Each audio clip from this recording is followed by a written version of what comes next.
Okay,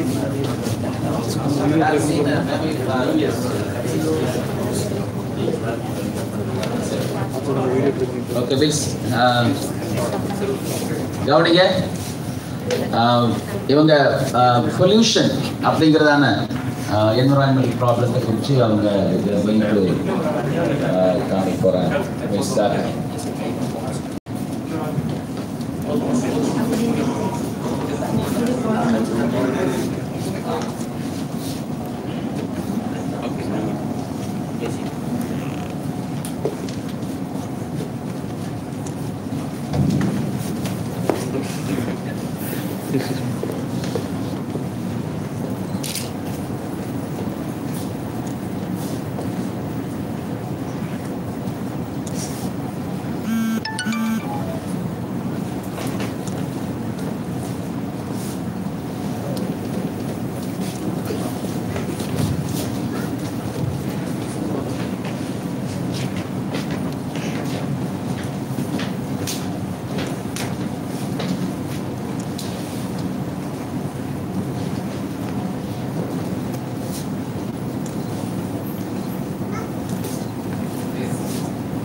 கரங்களை கட்டி அவளை உற்சாகப்படுத்துவோமா? Welcome welcome welcome welcome. ஒரு டெம்பிள் பக்கத்தில் இருக்கிற தெப்பக்குளம், அது அந்த தெப்பக்குளம் வாட்டர் வந்து பொல்யூட் ஆகிருக்கு. அதில் ஹேசிட் மாதிரி இருக்கிற கண்டாமினேட்டட் மெட்டீரியலை ரிமூவ் பண்ணுறதுக்காக வேலை வாய்ப்பு கொடுக்கறதுக்கும் ஒரு சமுதாய பணி பண்ணுற அந்த ஒரு அவேர்னஸ் கொடுக்கவும் கூட மக்களை ஊக்குவிச்சு நாங்கள் சாதாரண அந்த பாசஸ் பைக்கிட்ட அவங்கக்கிட்ட இதை எக்ஸ்பிளைன் பண்ணணும். அந்த கண்டாமினேட்டட் வாட்டரை ரிமூவ் பண்ணுறதுக்கு கொஞ்சம் இளைஞர்களை கூப்பிட்டு அதை ரிமூவ் பண்ணி க்ளீன் பண்ணின ஒரு நற்பணி, சமுதாய பணி நாங்கள் கம்ப்ளீட் பண்ணோம். இது வந்து இந்த பொல்யூஷன் ஃப்ரீ வாட்டர் நம்ம எல்லாருக்கும் தேவை என்பதை இளைஞர்கள் முதற்கொண்டு எல்லாருக்குமே அதை வந்து தெரியப்படுத்த ஒரு நல்ல வாய்ப்பாக நாங்கள்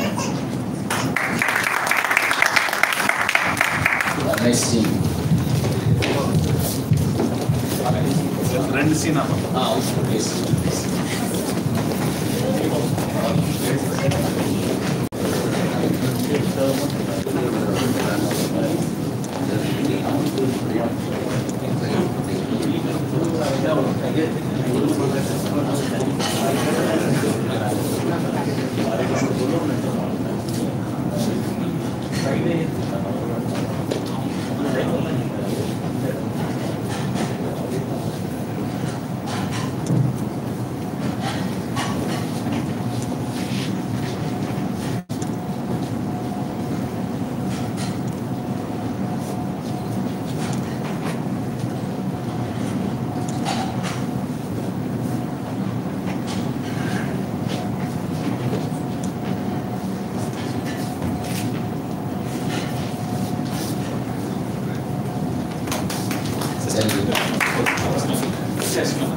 மழை வருதுன்னு சொல்லிட்டு வெளியே கிளம்பும் போது கொடையை எடுத்துருப்போம்னு சொல்கிறோம். ஆனால் அவங்க எதிர்பார்த்ததுக்கு விதமாக ஆப்போசிட்டாக வந்து ரொம்ப வெயிலாக இருக்குன்னு சொல்லிட்டு வராங்க. இன்னொன்று வந்து அவங்க மழை ரொம்ப வெயிலாக இருக்குது அப்படின்னு சொல்லி துணி துவச்சி போடலாம் அப்படின்னு சொல்லி எல்லாம் காய போடுறாங்க. ஆனால் பார்த்தா எல்லாம் மழை வந்துடுது. அதுக்கப்புறம்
என்னன்னா இப்போ நம்ம நிறைய இதாக செயல்பட்டுருப்போம். நம்ம abnormal temperature changes, climatic changes. இப்போ நார்மலாக போகும்போது there is lot of people there trying to sunstroke. நடந்து போயிட்டு இருக்கும்போதே, ரோட்டில் போயிட்டு இருக்கும்போதே அவங்களால அதை வேர் பண்ண முடியாமல், பர்டிகுலராக சவுத்துலேருந்து போகிறவங்களாம் அவங்களால அங்கே இதே பண்ண முடியல. அந்த அளவுக்கு ஒரு சேஞ்சஸ்.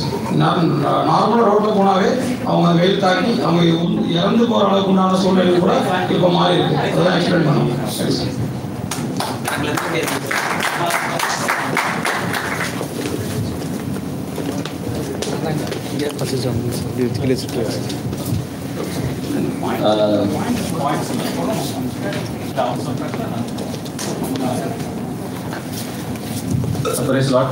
இப்போ பார்த்தீங்கன்னா எங்களுக்கு கொடுக்கப்பட்ட டாபிக் என்ன சொன்னீங்கன்னா கிளைமேட்டிக் சேஞ்ச்.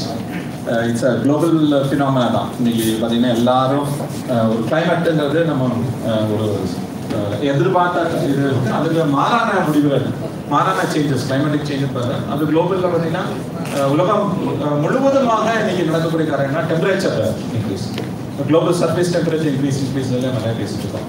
அதில் என்னென்னா 1 டிகிரி டெம்பரேச்சர் இன்க்ரீஸுக்கு எவ்வளோ மாற்றங்கள் வரும்னு பார்த்தீங்கன்னா அது ரொம்ப ஆச்சரியமான இருக்கு.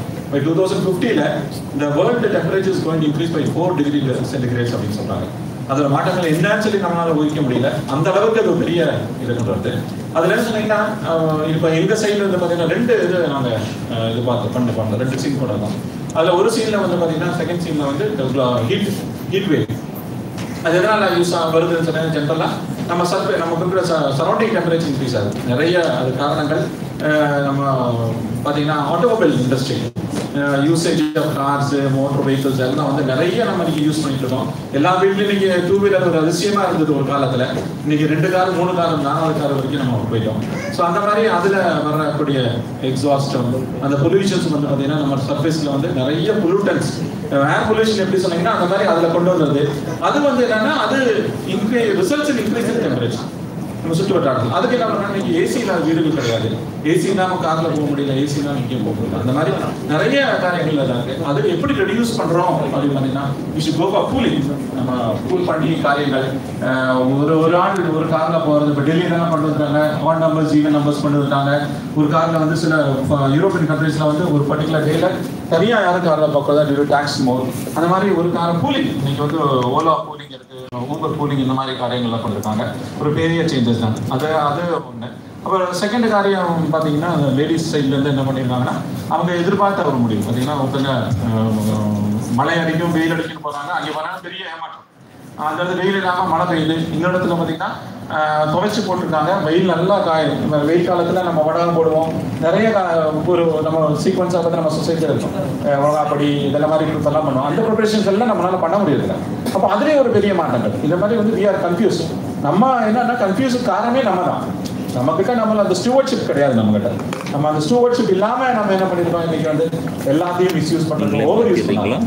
அப்போ நமக்கு நம்ம பண்ணக்கூடிய நம்ம கான்சென்ட்ரேட் பண்ணக்கூடிய 3 காரியங்கள் 3 ஆர் இருக்கும். ஒன்று ரெடியூஸ், இன்னொன்று ரீசைக்கிள், மூணாவது ரெஃப்யூஸ்.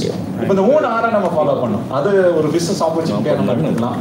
அதை எப்படி இந்த ஒவ்வொரு ஆரும் ஒவ்வொரு ஆறுங்கிறது ஆர் இங்கிலீஷ் ஆர் சொல்றேன். ஸோ ஒவ்வொரு ஆரை நம்ம எப்படி அதை யூட்டிலைஸ் பண்ணி அதுக்கு எப்படி ஃபோக்கஸ் பண்ணி போகணுங்கிற ஒரு பிஸ்னஸ் ஆப்பர்ச்சுனிட்டியாக பண்ணுறோம். இன்னைக்கு கிளைமேட் சேஞ்ச் குளோபலில் வந்து பெரிய ஒரு மாற்றங்களை கொண்டு வரக்கூடியது. அது பார்த்தீங்கன்னா நம்ம less management of natural resource.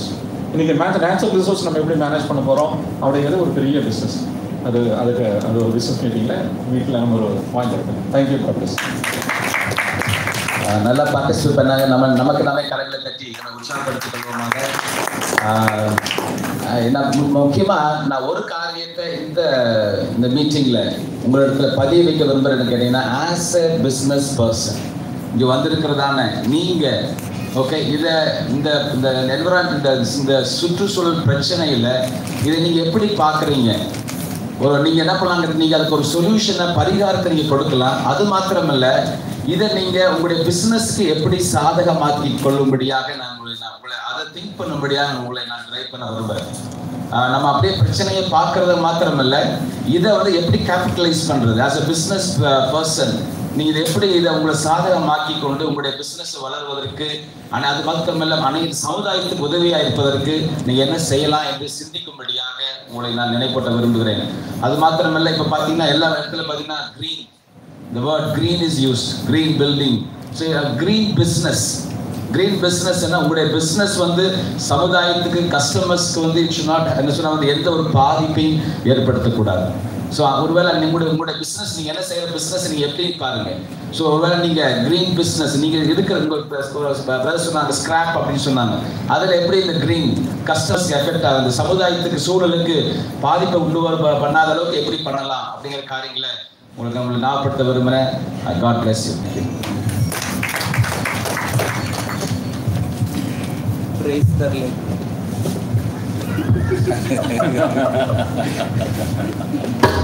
கையில் முடிஞ்சிட்டாங்க. ஹலோ, ரொம்ப அருமையான ஒரு தாட் ப்ரோவோக்கிங் கேம்னு சொல்ல விட வந்து தாட் ப்ரோவோக்கிங்காக இருந்தது நான் நினைக்கிறேன். எல்லோரும் பார்ட்டிசிபேட் பண்ணீங்க. மீண்டுமா எல்லோரும் கொஞ்சம் முன்னாடி வந்தீங்கன்னா நல்லாயிருக்கும். மறுபடியும் முன்னாடி ரோ காலியாக இருக்குது. ப்ளீஸ் கொஞ்சம் முன்னாடி வாங்கல. எல்லோரும் ஃபஸ்ட் ரோ ஃபில் பண்ணுங்களேன்.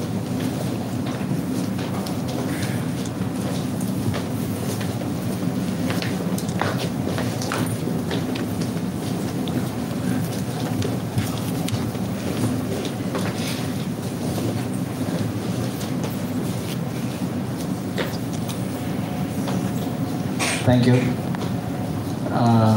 இன்றைக்கி டாபிக் எல்லாருமே ரொம்ப வெல்வாஸ் ஆகிட்டீங்க. இன்றைக்கி நான் லாஸ்ட் டாபிக் அதுக்கு முந்தின டாப்பிக்கெல்லாம் வந்து நாங்கள் சொல்லி உங்களுக்கு இன்ட்ரடக்ஷன் கொடுக்க வேண்டியது. இன்றைக்கி டாப்பிக்கில் எல்லாருமே ரொம்ப வெல்வாஸ் ஆகிங்க.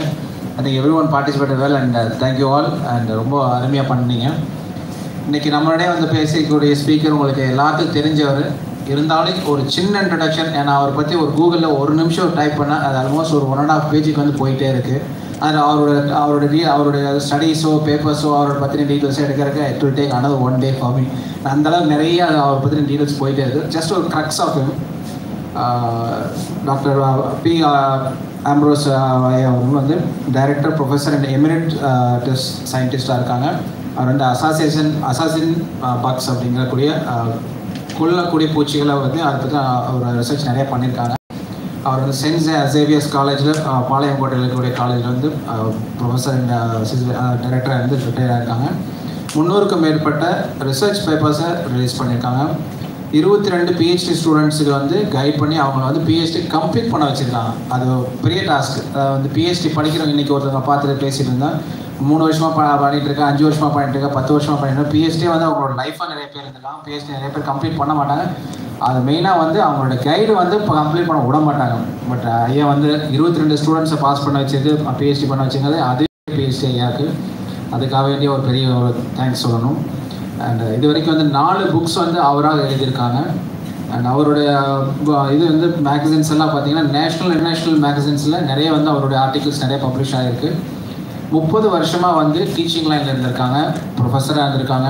UG PG அண்ட் இதில் எல்லாமே எடுத்திருக்காங்க. அண்ட் US அண்ட் UKல வந்து 7 யூனிவர்சிட்டியில் வந்து அவர் வந்து கெஸ்ட் லெக்சராகவும் அண்ட் தென் விசிட்டிங் ப்ரொஃபஸராகவும் போய்கிட்டு இருக்காங்க இன்றைக்கும். இன்னும் இதோட வந்து டாப்பில் கேக் ஐசா cake I would say like அவரோட பேரை வந்து நம்ம நிறைய ஒரு பூச்சி அவர் கண்டுபிடிச்சாங்களோ ஒரு விஷயத்தை கண்டுபிடிச்சாலும் அவரோட பேர் வைப்பாங்க. அந்த மாதிரி வந்து அவருடைய கண்டுபிடிச்சக்கூடிய பூச்சிக்கு வந்து அவரோட பேரை வச்சு US நேஷ்னல் மியூசியம் வந்து அவரோட நேமில் அந்த பூச்சிகளுக்கு வச்சுருக்காங்க. நம்மளே வந்திருக்கக்கூடிய அவர் இந்த அளவுக்கு டைம் ஸ்பெண்ட் பண்ணி நமக்காக இந்த ஸ்பீச் கொடுக்குறதுக்காக நிறைய மெனக்கட்டு நிறைய ஒரு ஸ்லைட் சர்வ் பண்ணி நிறைய ஸ்டடி பண்ணி நமக்காக டைம் எடுத்துகிட்டு வந்திருக்காங்க. அவங்களுக்காக நம்ம உங்கள் அனைவரோட சார்பாகவும் நன்றியும் தேங்க்யூன்னு சொல்லிக்கிறேன். இன்றைக்கி அவரை வரவேற்க Stanley brother just want to honour him வித் a gift.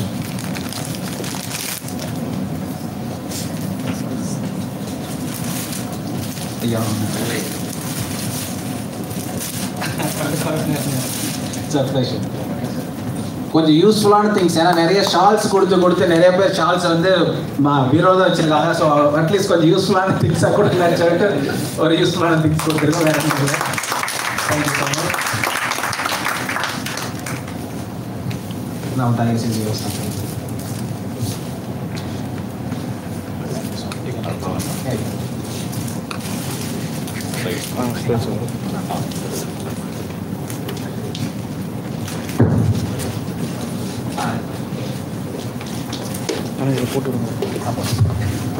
வந்திருக்கிற அனைவருக்கும் மாலை வணக்கம். கார் டிக்கியில் ஒரு டயர் வச்சுருப்பாங்க, பார்த்துருப்பீங்க. ஒரு ஸ்பேர் டயர் வச்சுருப்பாங்க. கார் பஞ்சர் ஆனால் அந்த டயரை எடுப்பாங்க. நான் இன்றைக்கி அப்படி தான் உங்கள் முன்னால் நின்று கொண்டிருக்கிறேன். இன்றைக்கு உங்கள் மத்தியில் வர வேண்டியவர் வராத காரணத்தினாலே நான் என்னை அழைத்தார்கள். ஒரு ஸ்பேர் டயர் மாதிரி இன்றைக்கு உங்களோடு கூட பேசும்படியாக இந்த தருணத்தை கிடைச்சிடும். அதற்காக நன்றி கூறுகிறேன். இப்பொழுது நான் உங்களோடு கூட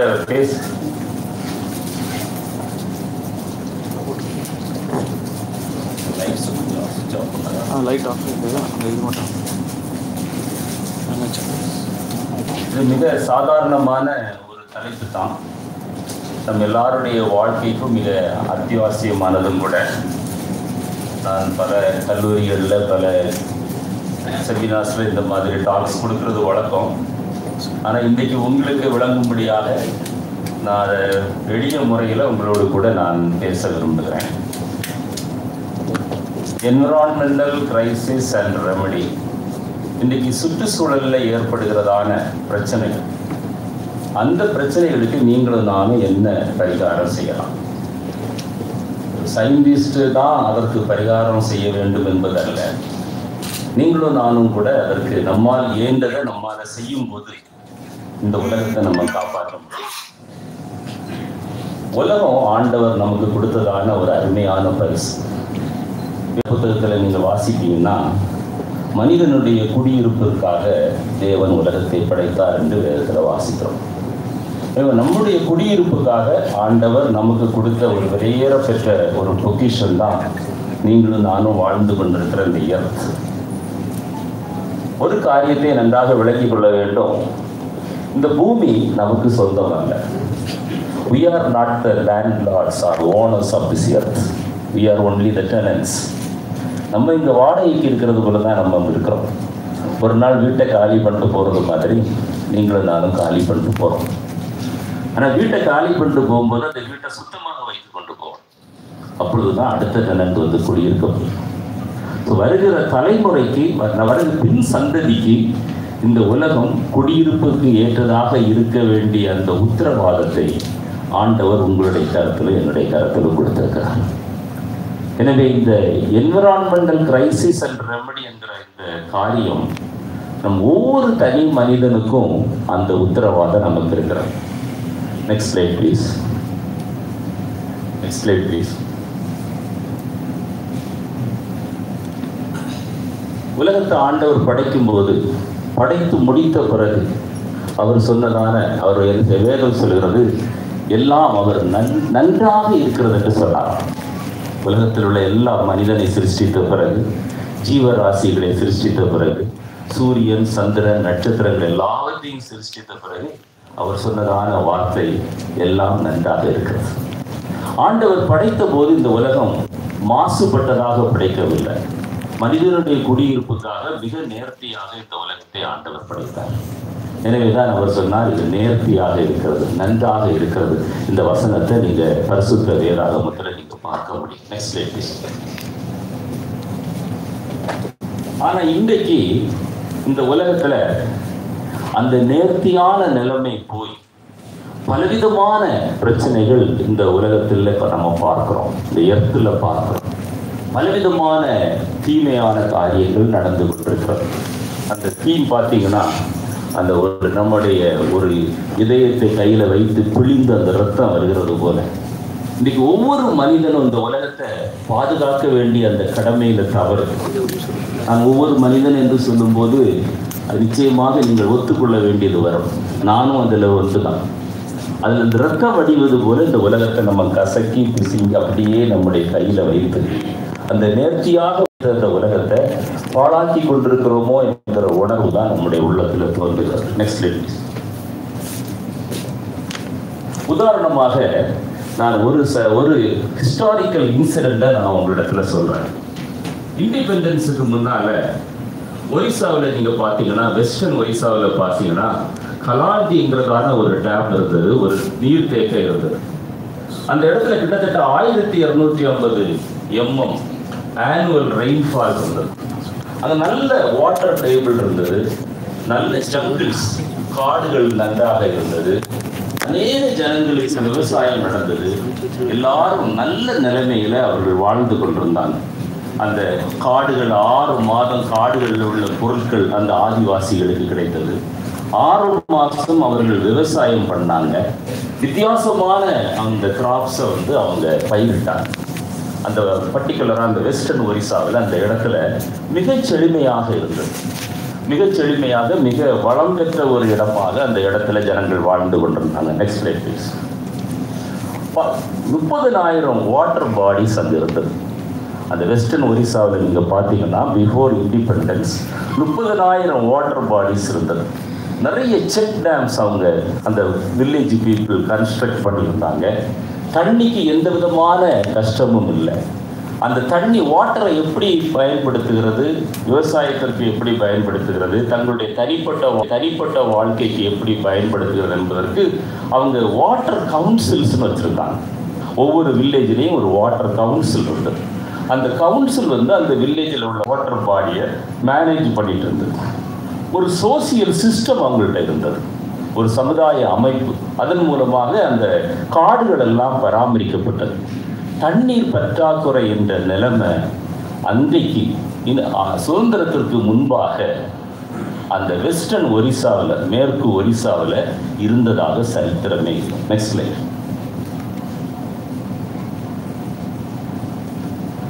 ஆனால் சுதந்திரம் அடைந்த பிறகு நிலைமை முன்னேறி இருக்கணும். ஆனால் நடந்ததை பார்த்தீங்கன்னா அந்த வாட்டர் கவுன்சிலுக்கு இருந்த அதிகாரத்தை அரசாங்கம் தன்னுடைய கரத்தில் எடுத்துக்கொண்டது. அரசாங்கம் அதிகாரத்தை எடுத்துக்கொண்டதே தவிர அந்த வாட்டர் கவுன்சில் அது வரைக்கும் பராமரித்து வந்த வாட்டர் பாடிஸை அவங்க பராமரிக்கவே இல்லை.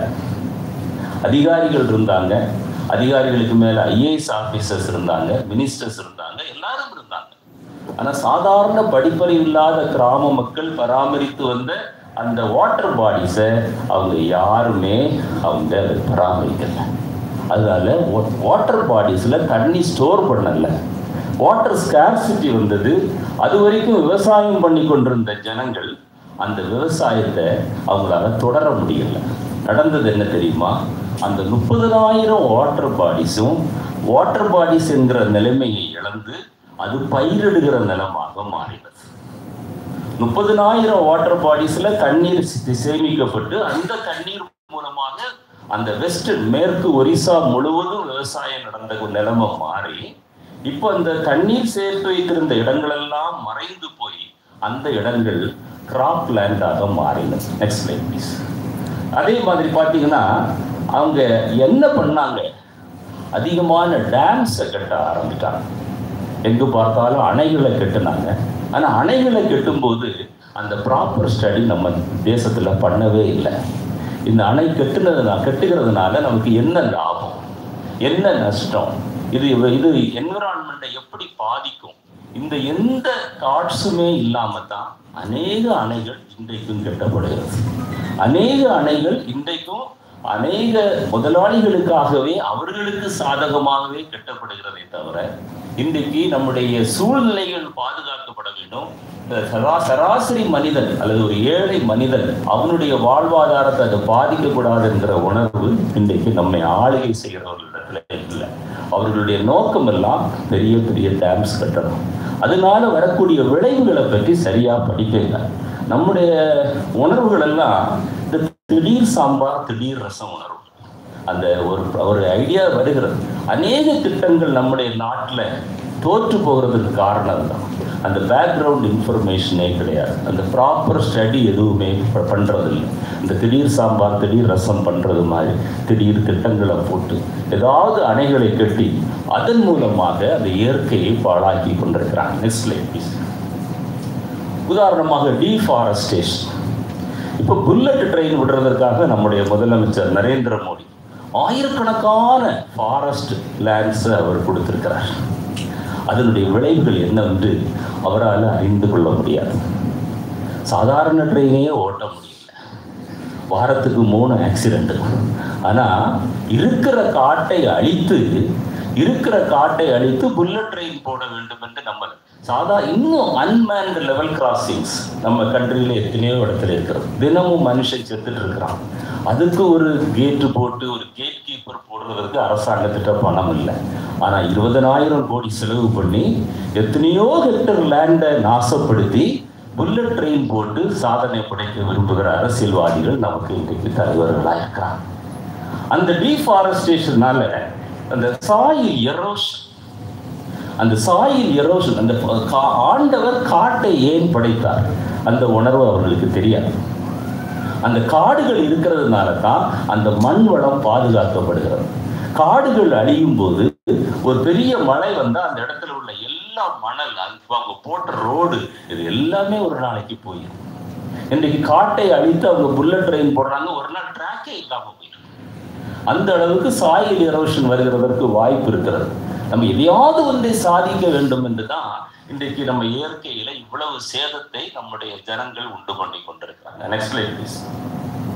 And dumping of soil at catchment area. அந்த சாயில் எரோஷன் வரும்போது இந்த சாயில் எல்லாம் கேட்ச்மெண்ட் ஏரியாஸ்ல போய் விழுந்துடும். இந்த தண்ணீர் வருகிற இடத்துல போய் விழுந்துடும். அங்கே சில்ட் ஃபார்ம் ஆகும். அந்த சில்ட் ஃபார்ம் ஆகுறதுனால அடுத்தால ஃப்ளட்ஸ் வரும். இன்றைக்கு ஏன் இவ்வளவு ஃப்ளட்ஸ் வருகிறது, ஏன் இவ்வளவு சுனாமி வருகிறது? அந்த சுனாமி வருகிறதுல இன்றைக்கு நம்முடைய தமிழ்நாட்டில் சுனாமி வந்த போது ஏன் அவ்வளவு அழிவு ஏற்பட்டதுன்னா, அன்னைக்கு இருந்த அந்த மேங்க்ரூவ் ஃபாரஸ்ட் எல்லாம் நம்ம ரிமூவ் பண்ணிட்டோம். எங்கெங்கெல்லாம் மேங்க்ரூவ் ஃபாரஸ்ட் இருந்ததோ அந்த இடத்துல சுனாமினால ஒன்றும் பண்ண முடியல. எங்கெங்கெல்லாம் அந்த மேங்க்ரூவ் ஃபாரஸ்ட் ரிமூவ் பண்ணப்பட்டதோ அந்த இடத்துல எல்லாம் சேதம் வந்தது. இந்த அதிராமப்பட்டினம் அந்த இடத்துல அந்த பக்கத்துல எல்லாம் ஒண்ணுமே அதிக சேதம் இல்லை. ஆனால் மேங்க்ரூவ் ஃபாரஸ்ட் ரிமூவ் பண்ண இடங்கள்ல எல்லாம் அன்றைக்கு பெரிய சேதத்தை நீங்க பார்க்க முடியுது. சுனாமி வந்த போது அந்த ஃப்ளட்ஸ் வருது. அதுக்கு அடுத்த சைக்கிள் டிராட் வருது. ஃப்ளட்ஸும் டிராட்டும் மாறி மாறி வருகிறதற்கு காரணம் நம்முடைய காடுகள் அழிக்கப்பட்டது தான். அந்த காடுகள் இயற்கையில ஆண்டவர் படைத்த காடுகளை நம்ம பராமரித்து வந்திருப்போமே. ஆனால் இன்றைக்கு நம்ம பார்க்கிற இந்த ஃப்ளட்ஸும் இந்த டிராட்ஸும் நம்ம கண்ட்ரியில் உலகம் முழுவதும் எங்கேயுமே வர முடியாது. அடுத்த ஸ்லைட் கொடுங்க.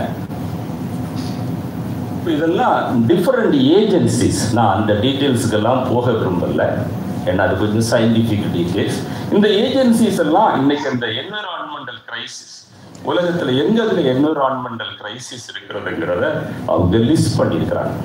அந்த மாதிரி சைட்ல நீங்க போய் பார்த்தீங்கன்னா இன்னைக்கு உலகம் முழுவதும் எவ்வளவு அழிவுகள், எவ்வளவு நாச மோசங்கள் இயற்கையில உண்டு பண்ணப்பட்டிருக்கிறது, அதன் மூலமாக நம்ம எப்படி பாதிக்கப்படுகிறோம் என்கிற ரிப்போர்ட்ஸ் எல்லாம் இந்த சைட்ஸ்ல இந்த மேகசின்ஸ்ல நீங்க பார்க்க முடியும். Next slide please. முதலாவது தண்ணீரை எடுத்துக்கொள்வோம். ஒரு அருமையான கொட்டேஷன் இருக்குது.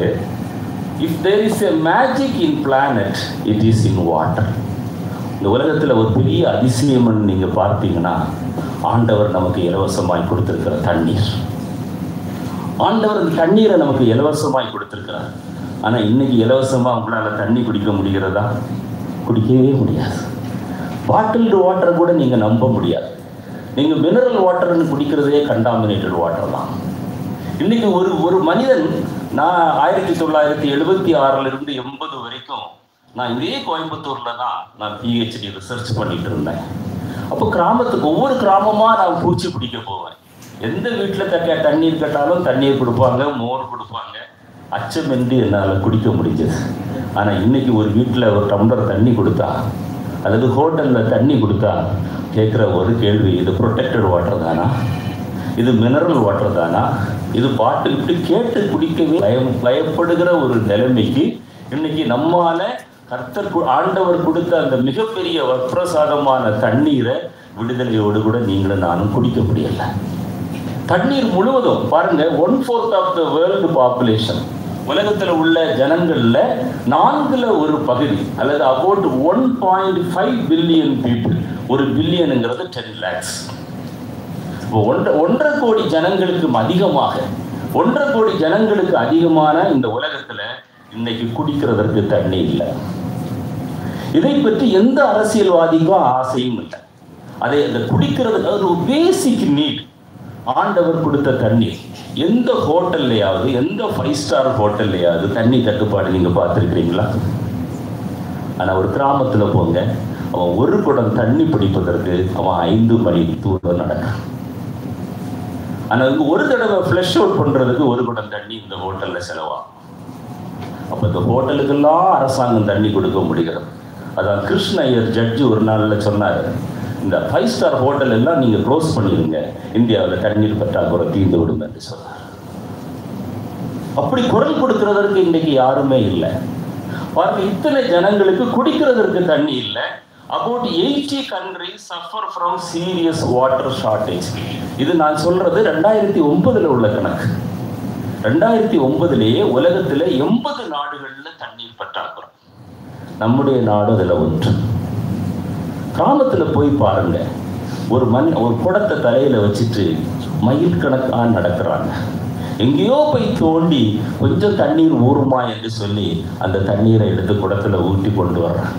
எங்கு பார்த்தாலும் தண்ணீர் பற்றாக்குறை. தண்ணீர் இருந்தால் அந்த தண்ணீரை பயன்படுத்த முடியாது. ஏன் பயன்படுத்த முடியாது? நம்ம என்ன பண்ணுறோம், கேரி பேக்கில் சாப்பாடை வாங்கி சாப்பிட்டுட்டு அங்கே தூக்கி அப்படி வீசிட்டு போயிடும்.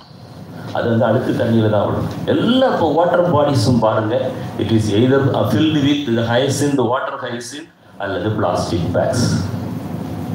தண்ணீர் தாமரை ஒன்றில் படர்ந்திருக்கும், அல்லது தண்ணீர் தாமரையோட அதிகமாக பிளாஸ்டிக் பேக்ஸ் காணப்படும். ஒரு இடத்திலும் தண்ணீரை குளிக்கவும் முடியாது, குடிக்கவும் முடியாத ஒரு பரிதாபமான நிலைமை. Next slide please. 60,000 வில்லேஜஸ் இந்தியாவில் drinking source water drinking water சோர்ஸே இல்லை. குடி தண்ணீர் இல்லாத கிராமங்கள் இந்தியாவில் 60,000 கிராமங்கள் இருக்கிறது. இது யாராவது அரசியல்வாதிகள் சொல்கிறாங்களா? இந்தியா ஷைன்ங்கிறாங்க, இந்தியா வல்லரசுங்கிறாங்க, எக்கனாமிக் பவர்ங்கிறாங்க, சூப்பர் பவர்ங்கிறாங்க. இந்த இந்தியாவில் 60,000 கிராமத்தில் ஜனங்கள் ஒரு டம்ளர் குடிக்கிற தண்ணி இல்லாமல் கஷ்டப்படுறாங்க.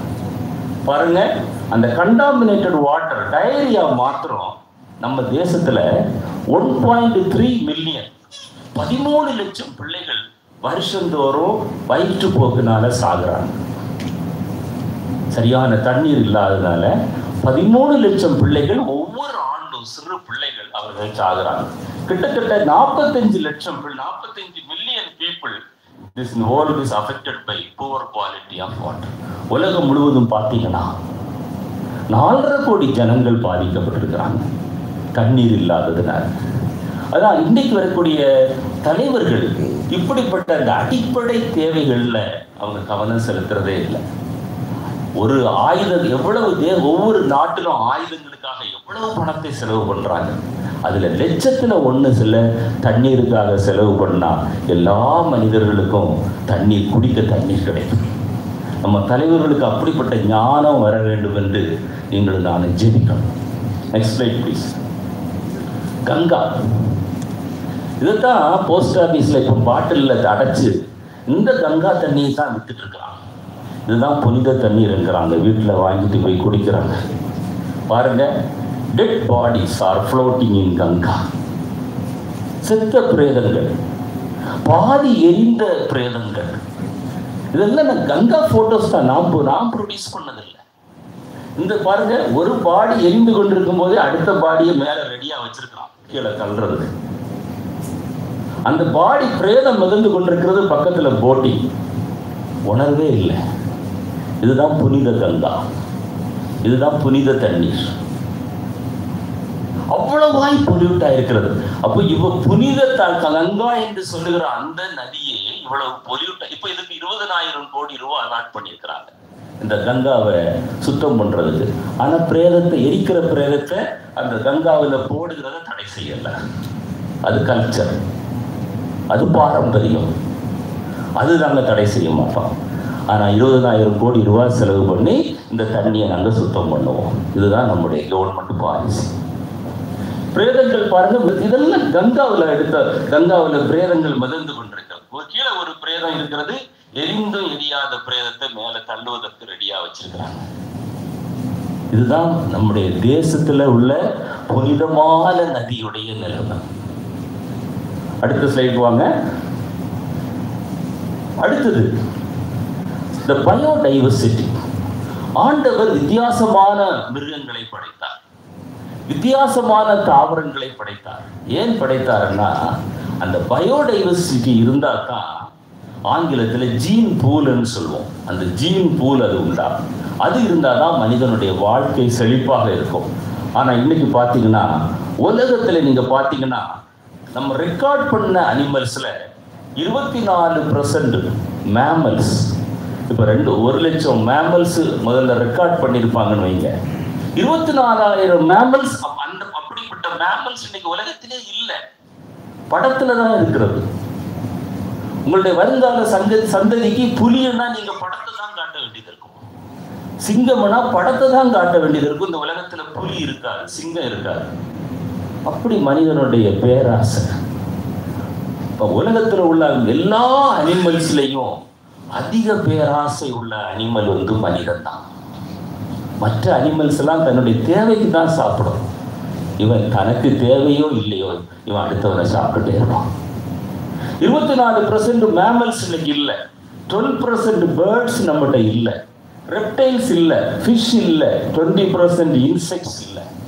இதெல்லாம் ஒரு காலத்துல இருந்தது, இப்போ சரித்திரத்துல தான் இருக்குது. ஒரு காலத்துல நீங்க ஒரு பேர பிள்ளைக்கு ஒருவேளை சொல்லுவீங்க, இந்த ஊர்ல சிங்கம் இருந்தது. அவர் சிங்கம் பண்ணா என்னன்னு கேட்டா நீங்க சிங்கத்திட்ட பணத்தை காமிப்பீங்க. சிங்க உலகத்துல இருக்காது. இப்படியாய் சிங்கங்கள் அழிந்து கொண்டிருக்கிறது, மிருகங்கள் அழிந்து கொண்டிருக்கிறது. இந்த மிருகங்கள் எல்லாம் இயற்கையில ஒரு ஃபுட் செயின் என்று சொல்லுவாங்க. நான் அந்த சயின்ஸுக்கு டீட்டெயில்டா நான் போகல. அந்த ஃபுட் செயின் இருக்கணும், அந்த ஃபுட் வெப் இருக்கணும். அது இருந்தா தான் நீங்களும் நானும் இந்த உலகத்துல ஆரோக்கியமாய் வாழ முடியும். ஆனா மனிதன் தன்னுடைய பேராசையினால அவனுக்கு வந்து தந்தம் வேணும், சிங்கத்தினுடைய தோல் வேணும், சிங்கத்தினுடைய நகம் வேணும். அதற்காக இப்படிப்பட்ட மிருகங்களை கொண்டு குவித்து கொண்டிருக்கிறாங்க. பாருங்க, அதனுடைய டிஸப்பியரன்ஸை பார்த்தீங்கன்னா இப்போ உள்ள present rate of disappearance 1000 times greater than the disappearance what recorded in 100 years ago. அதிவேகமாக மிருகங்கள் மறைந்து கொண்டிருக்கிறது. மனுஷங்கிற அந்த மிருகம் மற்ற எந்த மிருகமும் கூட வாழ விரும்பல. அதுதான் உண்மை. வேட்டையாடுறான். Man was originally a hunter. மனிதனுடைய ஆரம்ப தொழில் வேட்டையாடுகிற தொழில். அது அவன் ஆரம்பத்தில் தனக்கு தேவைக்கு வேட்டையாடினான். ஆனால் இப்போ உள்ள நாகரிக மனிதன் தன்னுடைய தேவையை மிஞ்சி அவன் வேட்டையாடி கொண்டிருக்கிறான். அதுதான் இன்னைக்கு பாருங்க, அவ்வளவு அனிமல்ஸ், இன்னைக்கு நிறைய அனிமல்ஸ் இப்போ நம்ம இடத்துல இல்லை. Next slide please. ஒரு நல்ல ஒரு சேயிங் இருக்கு பாருங்க. If all mankind were to disappear, the world would regenerate. If the insect were to vanish, the environment would collapse and chaos. உலகத்தில் எல்லா மனிதர்களும் இறந்து போனாலும் கூட இந்த உலகம் திரும்ப தன்னை புதிதாக்க முடியும். ஆனால் உலகத்தில் உள்ள மற்ற மிருகங்கள் மறைந்து போனால் அந்த உலகத்தை திரும்பி புதிதாக்க முடியாது. மனிதன் மறைந்து போவான், நிரந்தரமாக மறைந்து போவான். இது மனுஷனுக்கு தெரியல. இவன் நினைக்கிறான், இவன் ஒரு சுப்ரீம் பாடின்னு நினைக்கிறான், எல்லாத்தையும் அடக்கி ஆள எனக்கு உரிமை இருக்கிறது என்று நினைக்கிறான். ஆனால் அந்த மிருகங்கள் மறைந்து போனால் இவனை அறியாமலே இவன் தனக்கு ஒரு கல்லறையை தோண்டி கொண்டிருக்கிறான் என்பதை இவன் அறியாமல் வாழ்ந்து கொண்டிருக்கிறான். அந்த மிருகங்கள் இருந்தால் தான், அந்த தாவரங்கள் இருந்தால் தான், அந்த காடுகள் இருந்தால் தான் நீங்கள் இன்னைக்கு வாழ்கிற இந்த வாழ்க்கையை சுகமாய் வாழ முடியும். ஏற்கனவே நம்ம நிறைய டேமேஜ் பண்ணிட்டோம். எனவே வீட்டுக்கு வருகிற பூச்சியை கொல்லணும்னு அவசியம் இல்லை. அந்த பூச்சியினால ஒரு நல்ல ரோல் இருக்கும். கரைச்சாடியை கொன்னீங்கன்னா அதுக்கு பகுந்த ஒரு விளைவு இருக்கும். பாம்பை கொன்னீங்கன்னா எலி அதிகமாக இருக்கும். அதுக்காக பாம்பு நான் வளர்க்கணும்னு சொல்லலை. எல்லா மிருகங்களுக்கும் ஆண்டவர் ஒரு ரோல் வச்சிருக்கிறார். அதுதான் அந்த ஈக்கலாஜிக்கல் பேலன்ஸ் என்று சொல்லுவாங்க. அந்த பேலன்ஸை நீங்க டிஸ்டர்ப் பண்ணீங்கன்னா அதற்கு பிறகு வரக்கூடிய டிஸ்டர்பன்ஸ் உங்களுடைய வாழ்க்கையில் அதிகமாக இருக்கும். If we disturb nature, nature will disturb us. நீங்கள் இயற்கையை நீங்கள் உபத்திரவப்படுத்தினீங்கன்னா இயற்கை உங்களை மிக அதிகமாக உபத்திரவப்படுத்தும். ஏன் இப்படிப்பட்ட தவறான காலங்களில் மழை வருது, தவறான காலங்களில் வெயில் அடிக்கிறது, இயற்கையில் ஏன் இவ்வளவு மாற்றம்? இதெல்லாம் நீங்களும் நானும் செய்த தப்பு தான், மனுக்குலம் செய்த தப்பு தான். ஆண்டவர் இப்படி படைக்கல. அவர் உலகத்தை படைத்த போது சொன்னார் எல்லாம் நன்றாக இருக்கிறது என்று சொன்னார். அடுத்த சைடு வாங்க. இது அதே மாதிரி இந்த நிறைய அனிமல்ஸ் இருந்த அனிமல்ஸ்லாம் இன்றைக்கு உலகத்தில் இல்லை. Next slide please. காடு. ஒரு நல்ல ஒரு பழமொழி இருக்கு பாருங்க, forest precede civilisation, deserts follow them. நாகரிகம் நாகரிகம் என்று மனிதன் சொன்னதெல்லாம் என்ன ஆச்சு தெரியுமா? நாகரிகத்திற்கு முன்னால காடுகள் இருந்தது. இப்ப நாகரிகத்திற்கு பிறகு பாலைவனங்களாய் மாறிக்கொண்டிருக்கிறது. ஒரு நம்முடைய வாழ்க்கையில நாகரிகத்தின் அடிப்படையில இன்றைக்கு உலகத்தில் உள்ள கண்டுபிடிப்புகளின் அடிப்படையில காடுகள் எல்லாம் அழிந்து இன்றைக்கு உலகத்துல காடுகள் எவ்வளவு குறைந்திருக்கிறதோ அவ்வளவு அதிகமாய் இன்னைக்கு டெசர்ட் பெருகி கொண்டு வருகிறது. தண்ணீர் இல்லாத இடங்கள், மனிதன் குடியிருக்க முடியாத இடங்கள், இதெல்லாம் யார் காரணம்னா காடுகளை அழித்த நீங்களும் நானும் தான் காரணம். பாருங்க, 94 million hectare global forest was lost only in 1990. அந்த ஒரு வருஷத்துல நீங்க யோசிச்சு பாருங்க, ஒரு புல்லட் ட்ரெயின் அகமதாபாத்ல இருந்து பாம்பேக்கு போறதுக்கு கிட்டத்தட்ட 20,000 ஹெக்டேர் லேண்டை, ஃபாரஸ்ட் லேண்டை அழிக்கிறதுக்கு நம்முடைய அரசாங்கம் முடிவெடுத்திருக்கிறது. பாருங்க எவ்வளவு பரிதாபமான நிலைமை. இதை கேட்கறதுக்கு யாருமே இல்லை. அப்போ அவ்வளவு ஃபாரஸ்ட் லேண்டு போனா எவ்வளவு அனிமல்ஸ் அங்கே அழிக்கப்படும், அதனால எத்தனை ஆதிவாசிகள் பாதிக்கப்படுவாங்க, எத்தனை பேருடைய வாழ்வாதாரம் பாதிக்கப்படும், இதை யாருமே உணரல. நான் புல்லட் ட்ரெயின் ஓட்டுறான், நானும் புல்லட் ட்ரெயின் ஓட்டுறேன். நான் கோயம்புத்தூர்ல ரிசர்ச் பண்ற நேரத்துல இங்க 2 டாமினன்ட் கம்யூனிட்டிஸ் இருப்பாங்க கிராமத்துல. ஒரு நாள் நான் ஒரு கிராமத்துல பூச்சி பிடிக்க போகும்போது ஒரு வீட்டில் ஒரு புல்லட் பைக் புது பைக்கு வாங்கி வச்சிருக்கிறாரு. அப்போ நான் அந்த கிராம மக்களிடத்துல பேசுகிறேன், ரொம்ப அன்பாய் அவர்களோடு பழகிறது வழக்கம். ஐயா பைக்கு வாங்கியிருப்பீங்களா? ஆமாம். நீங்கள் ஓட்டிங்களா ஐயா? நான் கேட்டேன். இல்லை நான் ஓட்ட மாட்டேன். பிறகு எதுக்கு வாங்கினீங்க? அவன் வாங்கியிருக்கான்ல, எதிர் வீட்டுக்காரன் வாங்கியிருக்கான்ல, அப்போ நீங்கள் வாங்கி நான் டெய்லி தொடச்சி வைப்பேன். நம்முடைய இயல்பு. அவன் வாங்கியிருக்கான்ல ஐயா பைக்கு, இப்போ நான் ஒரு பைக் வாங்கினேன். இவருக்கு சைக்கிளே ஓட்ட தெரியாது. இவர் புல்லட் 3.5 புல்லட் வாங்கி வச்சிருக்கிறாரு. இவர் டெய்லி காலையில் எழும்பி தொடச்சு இவர் வச்சுட்டு இருப்பார்.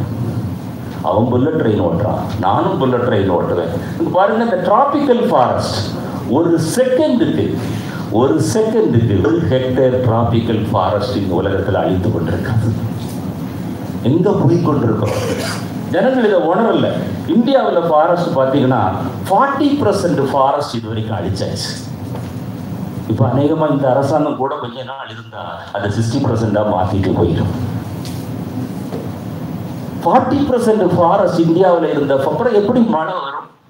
அப்புறம் எப்படி மழை பெய்யும்? மழை கொடுக்கக்கூடிய அந்த ஃபாரஸ்ட்டை நம்மளே அழிச்சா அப்புறம் மழை எப்படி வரும்? அந்த டெவலப்மெண்ட் என்கிற பேர்ல நமக்கு இப்படிப்பட்ட ஒரு பெரிய அழிவை நமக்கு நாமே ஏற்படுத்தி கொண்டிருக்கிறோம். Next slide please. Forest fire. நிறைய காடுகள் ஃபாரஸ்ட் ஃபயருக்கு 2 இப்போ நம்ம தமிழ்நாட்டில் நடந்தது பார்த்துருப்பீங்க. எத்தனை இளம் உள்ளங்கள் தங்களுடைய ஜீவனை இழந்து போனாங்க. காரணம் என்ன தெரியுமா? பிக்னிக் போறாங்க, ஃபாரஸ்ட்ல போய் சமையல் பண்றாங்க. சமையல் பண்ணி அந்த தீயை அணைக்கிறது இல்லை, அந்த தீயை அப்படியே போட்டுட்டு வர்றாங்க. ஃபாரஸ்ட்ல சிகரெட்டு குடிச்சிட்டு போறாங்க, பீடி குடிச்சிட்டு போறாங்க, அந்த தீயை அணைக்கிறது இல்லை, அப்படியே போட்டுட்டு வராங்க. அந்த சருகில் அது பற்றி எரிகிறது, மூங்கில் மரங்களில் படுகிறது, ஒன்றோடு ஒன்று சேர்கிறது, பெரும் காட்டு தீயாய் மாறுகிறது. இயற்கையில ஃபாரஸ்ட் ஃபயர் தோன்றும், ஆனா இயற்கையில தோன்றுகிற ஃபாரஸ்ட் ஃபயரை விட பல மடங்கு மனிதனால் தோன்றுகிற ஃபாரஸ்ட் ஃபயர். இதை யாரும் உணர்றதில்லை. இவனுக்கு பிக்னிக் போகணும், சந்தோஷமா எழுதி குடிச்சாதான் இவனுக்கு தண்ணி உள்ள இறங்கும். இங்க இடம் வந்து வாந்தி வரும். இதுக்கு இங்க இருந்தே மட்டனும் வாங்கிட்டு போவான். அங்க போய் சமைச்சு சாப்பிட்டு கும்மாளம் போட்டு இருக்கிற காட்டை கெடுத்து, இப்போ அப்படி கெடுக்க போன ஜனங்கள் தங்களையும் கெடுத்து இழந்து விட்டாங்க. ஃபாரஸ்ட் ஃபயர் பாருங்க. Next slide please.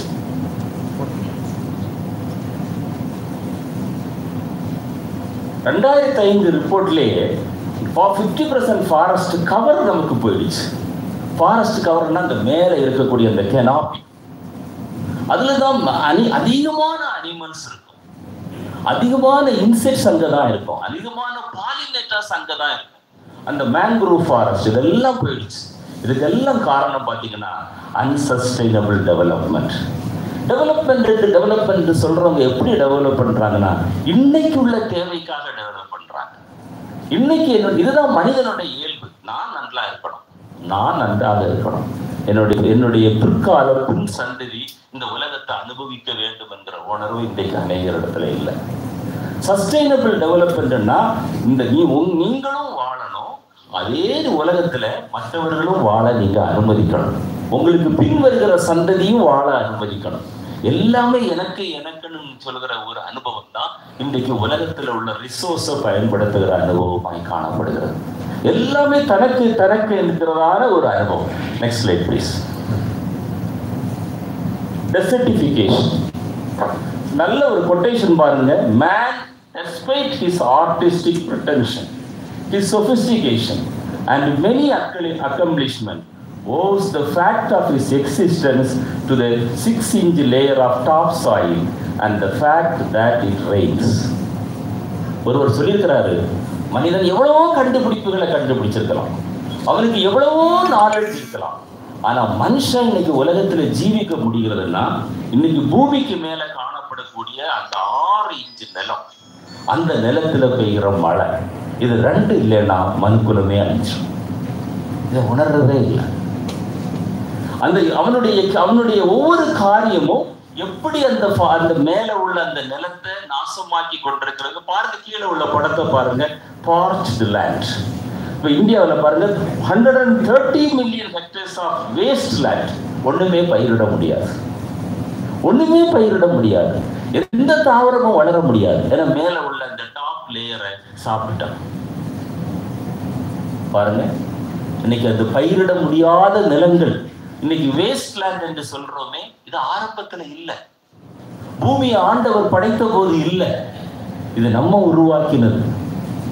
பேராசையில சுரண்டி எடுத்து நம்ம உருவாக்கின நிலைமை தான் இன்னைக்கு இந்த வேஸ்ட் லேண்ட் நம்ம இடத்துல பெருகி வருகிறது. அக்ரிகல்ச்சர் லேண்ட பாருங்க. 6 million hectares of agriculture land இன்னைக்கு நம்ம இந்தியாவில் இல்லை.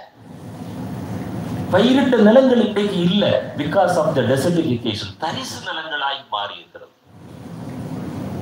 அந்த நிலத்தை பாதுகாக்கல, நம்ம யாரும் பாதுகாக்கல. Next line. Soil degradation. இந்த காடுகளை அழிச்சதுனால மணல் அரிப்பு, எங்க பார்த்தாலும் மணல் அரிப்பு. முதல் படத்தை பாருங்க, 2வது படத்தை பாருங்க. மணல் அரிப்பு. இன்னைக்கு அநேக இடங்கள்ல மணல் அரிப்பு காணப்படுகிறது. எந்த நற்கிரியையும் பண்ண முடியாது அந்த சாயில்ல. Next slide please. Solid waste. எங்க பார்த்தாலும் டின் ஃபுட்டு, எங்க பார்த்தாலும் ஃபுட்டு, அந்த உணவுப் பொருட்கள் அந்த பிளாஸ்டிக் பேக்ஸ்ல பேக் பண்ணிருக்கிறான். எங்க பார்த்தாலும் இருக்கிறது. சாப்பிட்டுட்டு அப்படியே தூக்கி போடுறோம். மேடையில பேசுறோம் பிளாஸ்டிக் யூஸ் பண்ணக்கூடாதுன்னு, போகும்போது பிளாஸ்டிக் பேக்கில் டிஃபனை வாங்கிட்டு வீட்டுக்கு போறோம். பாருங்க, அந்த he throws away these items which have no further use. இதை திரும்பி யூஸ் பண்ண முடியாது. ஏன் யூஸ் பண்றாப்புல ஒரு கண்டெய்னரை கொண்டு போய் நம்ம வாங்கக்கூடாதா? யோசித்து பாருங்க, இவ்வளவு கண்டெய்னர்ஸ் பிளாஸ்டிக் நம்ம தூக்கி போடுறோமே, இது எங்க போகும்? இது மக்காது, இது பூமியில அப்படியே நிற்கும். அந்த டாப் லேயரை இது மூடிடும். அந்த சாயில அதுக்கு பிறகு எதற்குமே பயன்படுத்த முடியாது. பாருங்க, soon the earth will be covered with plastic bags. ஒருத்தர் சொல்றாரு, இந்த உலகம் முழுவதும் கொஞ்ச நாள்ல பிளாஸ்டிக் பேக் கவர் பண்ணிடுமா. Aluminium cans, paper plates, disposable bottles. ஒரு காலம் வருமா, நடக்கிறதுக்கும் உட்கார்றதுக்கு இடம் இல்லாம இந்த பொருட்கள் கவர் பண்ணிடுமா. அப்படிதான் ப்ரெடிக்ட் பண்றாங்க. இதே ரேட்ல நீங்க டின் ஃபுட்டையும் இந்த பேக்கேஜ்டு ஃபுட்டையும் நீங்க யூஸ் பண்ணீங்கன்னா இது எங்க கொண்டு போடுவீங்க? கடைசியில உலகத்துல நடக்க இடம் இருக்காது. அதுக்கு மேலதான் நடக்க வேண்டியது இருக்கும், அதுக்கு மேலதான் உட்கார வேண்டியது இருக்கும். இதை நம்ம நினைச்சு பார்க்கிறதே இல்லை. Next slide please. Pollution, air pollution, water pollution, noise pollution. ஒரு அழகா சொல்றாரு பாருங்க, அந்த மச் பொல்யூஷன் இந்த ஏரா, அதனால என்ன இருக்குதான் பாருங்க, அந்த there is so much pollution in the air now that if it were not for our lung there would be no place in put it. நம்முடைய லங்ஸ் ஒன்று தான் இடம் காலியாக இருக்குதான் அந்த பொல்யூட்டட் ஏரை ஸ்டோர் பண்ணுறதுக்கு. வேற இடமே இல்லை உலகத்தில். எல்லா இடத்தையும் பொல்யூட் பண்ணிட்டீங்க. அந்த பொல்யூஷன் ஏர் எங்கே போய் சேரும்? உங்களுடைய லங்ஸுக்குள்ளே இருக்கும். அதை யோசிக்கிறது இல்லை. சிகரெட்டு குடிக்கிறவனும் பொல்யூட் பண்ணுறான், அவனுடைய லங்ஸும் பொல்யூட் பண்ணுது, பக்கத்தில் இருக்கிறவங்க லங்ஸையும் பொல்யூட் பண்ணுறான். படித்தவங்களும் குடிக்கிறான், படிக்காதவனும் குடிக்கிறான். அதான் அவன் லிட்ரேட் ஆனதுனால ஒருத்தனை மனுஷன்னு சொல்ல முடியாது. அவன் எஜுகேட்டடாக இருக்கணும், கொஞ்சமாவது அவனுக்கு ஒரு உணர்வு இருக்கும். பாருங்க, அந்த லங்ஸ் ஒன்று தான் கொஞ்ச நாளைக்கு பிறகு அவைலபிளாக இருக்குமா இந்த பொல்யூட்டட் ஏரை வைக்கிறதுக்கு இடம். At least 1 billion people around the world breathe unhealthy air. 10 லட்சம் பீப்புள் குறைஞ்சபட்சம். டெல்லியை சொல்றாங்க it is a gas chamber. டெல்லியை கேஸ் சேம்பர்ங்கிறாங்க. அவ்வளவு பொல்யூஷன், அவ்வளவு பொல்யூஷன். பெரிய பெரிய அதிகாரிகள் டெல்லியில் போஸ்டிங்ஸ் வேண்டாங்கிறாங்க. இப்போ ஒரு ப்ரொபோசல் இருக்குது பாருங்க, அதில் நம்ம ஆட்கள் ரொம்ப விவரமா இருக்கிறாங்க. பார்லிமெண்ட்டை வேற எங்கேயாவது மாற்ற முடியுமான்ட்டு. ஏன்னா டெல்லியில் பார்லிமெண்ட்டுக்கு போனால் அவங்க இப்போ அங்கே பொல்யூஷன் தாங்க முடியல, அதில் விவரமா இருக்கிறாங்க. ஹைகோர்ட்டை சுப்ரீம் கோர்ட்டை வேற எங்கேயாவது மாற்ற முடியுமாங்கிறாங்க. பொல்யூஷனை எப்படி தடுக்கணும்னு யோசிக்கல. இந்த துக்ளக் தர்பார்னு சொல்லுவாங்கல்ல, அந்த அங்கே பார்லிமெண்ட்டை நம்மளால் மாற்ற முடியுமா, சுப்ரீம் கோர்ட்டை வேற எங்கேயாவது மாற்ற முடியுமான்னு ரொம்ப சீரியஸாக டிஸ்கஸ் பண்ணிட்டு இருக்கிறாங்க. About 3 million people die normally from the effects of air pollution. 30 லட்சம் பேர் உலகத்தில் செத்துட்டு இருக்கிறாங்க ஒவ்வொரு வருஷமும் air pollution. World health organisation consistently rate New Delhi and Kolkata among the most polluted cities in the world. நம்ம நாட்டில் 2 பட்டணங்கள், நியூ டெல்லியும் கொல்கத்தாவும் உலகத்திலே அதிகமான பொல்யூட்டான பட்டணங்கள் என்று சொல்லி நம்ம இந்தியா ஷைன்னு சொல்லிட்டு இருக்கோம். Next slide please. ஏற்கனவே நான் சொன்னேன், அந்த டெஸ்ட்ரக்ஷன் ஆஃப் மேன்க்ரோவ் ஃபாரஸ்ட். நமக்கு மரம் வேணும், வீடு கட்ட மரம் வேணும், எல்லாம் கட்டுவதற்கு நமக்கு மரம் வேணும். ஆல்டர்னேட்டிவ் நம்ம திங்க் பண்ணுறதே இல்லை. அதனால எவ்வளவோ ஃபாரஸ்ட்டுகள், எவ்வளவோ மேன்க்ரோவ் ஃபாரஸ்ட்டுகள் அந்த ஒரிசா கோஸ்டில், தமிழ்நாட்டில் அந்த டேமேஜஸ் எல்லாம் வர்றதுக்கு காரணம் அதுதான். அந்த மேன்க்ரோவ் ஃபாரஸ்ட் இருந்திருந்தா அந்த டேமேஜில் பாதி கூட நம்ம வந்திருக்காங்க. Next slide please. Natural disasters, cyclone, hurricane, typhoon, tsunami அடிக்கடி கேட்குறோம். அவன் சிறு வயதில் கேட்டது போல பல மடங்கு இப்போ கேட்குறான். காரணம் மனுஷன்தான், மனுஷனுடைய பேராசை தான். அவன் இயற்கையை டிஸ்டர்ப் பண்ணதான். பாருங்க, ஈவன் சூப்பர் பவர்ஸ் சொல்றாங்களே, அமெரிக்கா போன்ற சூப்பர் பவர்ஸ் அந்த நேச்சருக்கு முன்னால நிற்க முடியல. அந்த கேட்ரினாங்கிறதான அந்த புயல் அடிச்ச நேரத்தில் அமெரிக்காவில் எவ்வளவு கஷ்டப்பட்டாங்க. ஓட்டுக்கு மேலே ஏறி உட்கார்ந்துருந்து எனக்கு சாப்பாடு இல்லைன்னு சொல்லி ஆள் இப்படி எழுதி வைத்துக் கொண்டிருந்த படங்களை நான் பார்த்திருக்கிறேன். பல நாட்களாய் சாப்பாடு இல்லாம வீட்டு கூரைக்கு மேல. சூப்பர் பவர் கண்ட்ரியில எந்த சூப்பர் பவரும் இயற்கைக்கு முன்பாக, கடவுளுக்கு முன்பாக நிற்க முடியாது. இன்றைக்கு அவ்வளவு பெரிய அழிவு உலகம் முழுவதும் நம்ம பார்த்து கொண்டிருக்கிறோம். Next slide please. எனர்ஜி, நமக்கு அதிகமான எனர்ஜி வேணும். நம்முடைய தேவைகள் பெருகி கொண்டே போகிறது. ஒரு காருக்கு மேல 2 கார் வேணும், 2 காருக்கு மேல 3 கார் வேணும், 4 கார் வேணும். வீட்டுக்குள்ள கார் நிறுத்த இடம் இருக்கோ இல்லையோ, ரோட்ல நிறுத்து, அவனை நடக்க விடாத. இன்னும் கொஞ்சம் ஒரு காலம் வரும், காரை தூக்கி தலையில வைக்கிற காலம் வரும். வேற எங்க இடம் எங்க இருக்கு? மற்ற கண்ட்ரீஸ்லாம் சாலை ஓரத்துல கடைகள் இருக்கும், வீடுகள் இருக்கும். ஒருத்தர் சொன்னார், இந்தியாவில் கடைகள் ஓரத்தில் சாலை இருக்கிறது என்று சொன்னார். அவ்வளோதான் நம்ம ரோடுடைய அகலம். அந்த ரோட்டில் 3 கார் 4 கார் வச்சிருக்கிறவன் வீட்டில் 1 கார் 3 காரை கொண்டு நிறுத்திடுறான். எங்கே பார்த்தாலும் எனர்ஜி வேணும், பெட்ரோலியம் ப்ராடக்ட்ஸ் வேணும், எனக்கு பெட்ரோல் வேணும். காரை யாரும் ஷேர் பண்ணுறது இல்லை. நான் 97 அமெரிக்காவில் இருக்கும்போதே 2 பேருக்கு ஒரு காரில் போனால் அவங்களுக்கு ஃபாஸ்ட் லேன் அதை போலீஸ் கொடுப்பான். ஆனால் சிங்கிளாக ஓட்டிட்டு போனால் அந்த காரை அந்த ஸ்லோ லேனில் போக விடுவான். அந்த கண்ட்ரியில் அவ்வளவாவது ஒரு உணர்வு இருக்கிறது. ஒரே ஆஃபீஸுக்கு போகிறோம், ஒரே இடத்துலேருந்து 4 பேர் போகிறோம், 4 பேர்லேயும் 4 கார் இருக்குது. சரி, வாரத்தில் ஒரு நாளைக்கு ஒவ்வொரு டைம் டேபிள் போட்டு ஒவ்வொரு காரில் 4 பேர் போனால் 3 கார் வீட்டில் நிற்கும். எவ்வளவு பெட்ரோல் சேவ் பண்ணலாம். ஆனால் நமக்கு ப்ரெஸ்டீஜ், நமக்கு ஈகோ. நான் என் காரில் வருவேன், உன் காரை விட என் கார் நல்லா இருக்குது, இது பெருசாக இருக்குது, பளபளப்பாக இருக்குது. நமக்கு எனர்ஜி வேணும், நம்முடைய ego. Next slide please. Global warming நம்ம பேசிக்கொண்டிருந்தாங்க, பிரதர் குமார் பேசிக்கொண்டிருந்தாங்க. இன்னைக்கு உலகம் எப்படி இருக்குது தெரியுமா?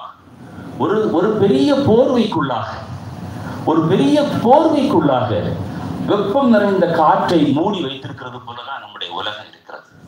நம்முடைய ஒவ்வொரு ஆக்ஷனும், நீங்க ஓட்டுற ஒவ்வொரு காரும், ஒவ்வொரு பைக்கும், ஒவ்வொரு அதுல இருந்து வெளிவரக்கூடிய அந்த வாயு, அதுதான் இன்னைக்கு குளோபல் வார்மிங்கை கொண்டு வருது. ஆனால் யாரும் அதை சட்டம் பண்றதில்லை. டெம்பரேச்சர் நாளுக்கு நாள் ஏறிக்கொண்டே போகிறது. பாருங்க, ஃபேன் இல்லாமல் வாழ்ந்த காலங்கள் எவ்வளவு உண்டு. நான் சிறுவனாக இருந்த போது, ஒரு 12 வயது இருக்கும்போது, எங்கள் வீட்டில் முதல்ல ஃபேன் வந்த நேரத்தில் முழு கிராமமும் ஃபேனை பார்க்க வீட்டுக்கு வந்தாங்க. ஏய், ஃபேன் வந்து வீட்டில் காத்தாடி ஓடுது வந்து பாருங்கட்டு. இன்னைக்கு காத்தாடியில் நமக்கு காற்று பத்தல, ஏசியில் காற்று பத்தல. ஒரு ஏசி இருந்தால் போதும், காற்று வரும். என்கிட்ட பணம் இருக்குது, 3 ஏசி மாட்டு, 3 ஜோர்ல மாட்டு. ஒரு ஃபேனுக்கு கீழே கிடக்க தூக்கம் வரும். இருக்கிற 3-4 ஃபேனையும் போடும். யாருடைய கிடக்க எலக்ட்ரிசிட்டி பில்லோ அவர் கட்டிட்டு போவார். இதுதான் மனிதனுடைய இயல்பு, அந்த எக்ஸ்ப்ளாய்டேஷன். நேச்சரை நம்ம என்ஜாய் பண்ணணும், அதை நம்ம எக்ஸ்ப்ளாய்ட் பண்ணக்கூடாது. எதையுமே நம்ம அனுபவிக்கணும், தேவைக்கு ஏற்றாறு போல அனுபவிக்கணும். தேவைக்கு மிஞ்சி நம்ம ஆசைப்படக்கூடாது. இன்னைக்கு குளோபல் வார்மிங் ஒரு பெரிய பிரச்சனையா இருக்கிறது. Carbon di oxide, carbon monoxide, இந்த வாயுக்கள் எல்லாம் நம்ம ஓட்டுற வாகனங்கள்ல இருந்து வெளியில வருது. நம்ம அதை நம்ம சிந்திக்கிறது இல்லை. ஒரே கார்ல 4 பேர் வரலாம். சர்ச்சுக்கு வர்றீங்க, பக்கத்துல ஒருவர்கிட்ட கார் இருக்கிறது, 4 பேர் வந்தா 4 பேர் அந்த காரை ஷேர் பண்ணி வரலாம். அடுத்த சண்டே இன்னொருத்தருடைய காரில் வரலாம். ஒரு பொதுவான இடத்திற்கு போகும்போது அப்படி வெஹிக்கிளை ஷேர் பண்ண பழகுங்க. அப்போ உங்களால் உண்டு பண்ணுகிற carbon monoxide, carbon di oxide இந்த உலகத்துல குறையும். அப்படி ஒரு சின்ன சின்ன ஸ்டெப்ஸ் எடுங்க. நடக்க முடிஞ்ச இடத்துல நடங்க. நான் ஷாப்பிங்னா நடந்தே தான் போவேன். ஒரு நாள் நான் காரில் போக மாட்டேன். 2 கையில் 2 பை தூக்க முடியுதோ, என்ன வயசு 63, ஆனாலும் இன்னும் நடக்கிறதுக்கு ஆண்டவர் பலன் கொடுத்துருக்கார். கார் இருக்கிறதேங்கிறதுக்காக காரை ஓட்டாதீங்க, காசு இருக்கிறதேங்கிறதுக்காக காரில் பெட்ரோல் போட்டு சுத்தாதீங்க. தேவைன்னா காரில் போங்க. அன்னைக்கு ஒரு பிரதர், சாஜி பிரதர் சொல்லிட்டு இருந்தாரு, பென்ஸ் கம்பெனியும் ஐசிஐசிஐ பேங்க்கும் ஒரு அக்ரிமெண்ட் போட்டிருக்காங்களா. என்ன அக்ரிமெண்ட்? யார் வேணாலும் பென்ஸ் காரை 2 நாளைக்கு எவ்வளவு தூரமும் ஓட்டலாம், ஓட்டிட்டு திருப்தி இல்லைன்னா கொடுத்துடலாமா. பாருங்க, கார் விற்கிறதுக்கு பார்க்குறான். நீ கலரை சொல்லு, உன் வீட்டுக்கு முன்ன காரை கொண்டு நிறுத்துறேன், அப்படி ஏமாத்துறாங்க. ஒரு வீட்டில் 2 கார் 3 கார் இருக்கிறது ஒரு ஆள் அல்லது 2 பேர். இப்படித்தான் நம்முடைய உலகத்தில் அந்த குளோபல் வார்மிங் பெருகி கொண்டே போகிறது. வாசிங்க அடுத்தது, நெக்ஸ்ட் ஸ்லைட் போங்க. இதுதான் வேதத்தில் ஆண்டவர் எழுதி வைத்திருக்கிறார். கர்த்தருடைய நாள் இரவிலே திருடன் வருகிற விதமாய் வரும்.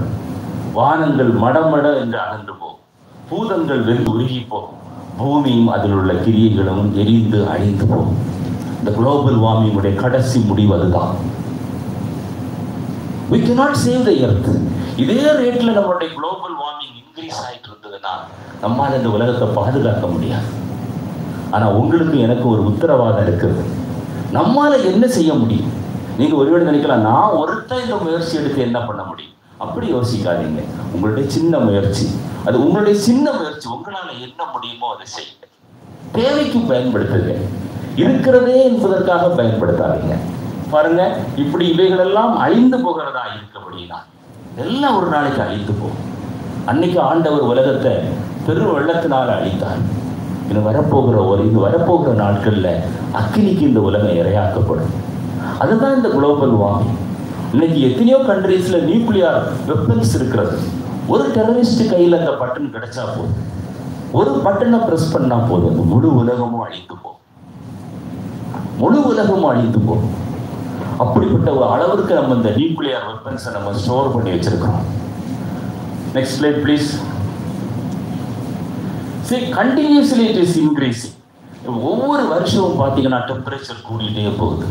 பிரதர் சொன்னாங்க 2050 வரும்போது 4 டிகிரி சென்டிகிரேடு கூடிடும். இப்பவே நிற்க முடியல. நம்ம யோசிக்கிறோமா? எத்தனை ஃபேன் போட்டாலும் எத்தனை ஏசி போட்டாலும் வரப்போகிற இன்க்ரீசிங் டெம்பரேச்சரை உங்களால என்னாலையும் தாங்க முடியாது. ஸோ நம்முடைய பங்கு என்ன? அதுதான் நம்ம இந்த நாட்கள் அதிகமாக சிந்திக்கணும். Next slide please.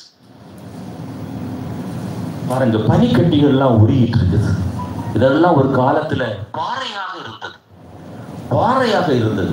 அந்த டைட்டானிக் கப்பல் உடைச்சது ஒரு பனிக்கட்டி பாறை தான்.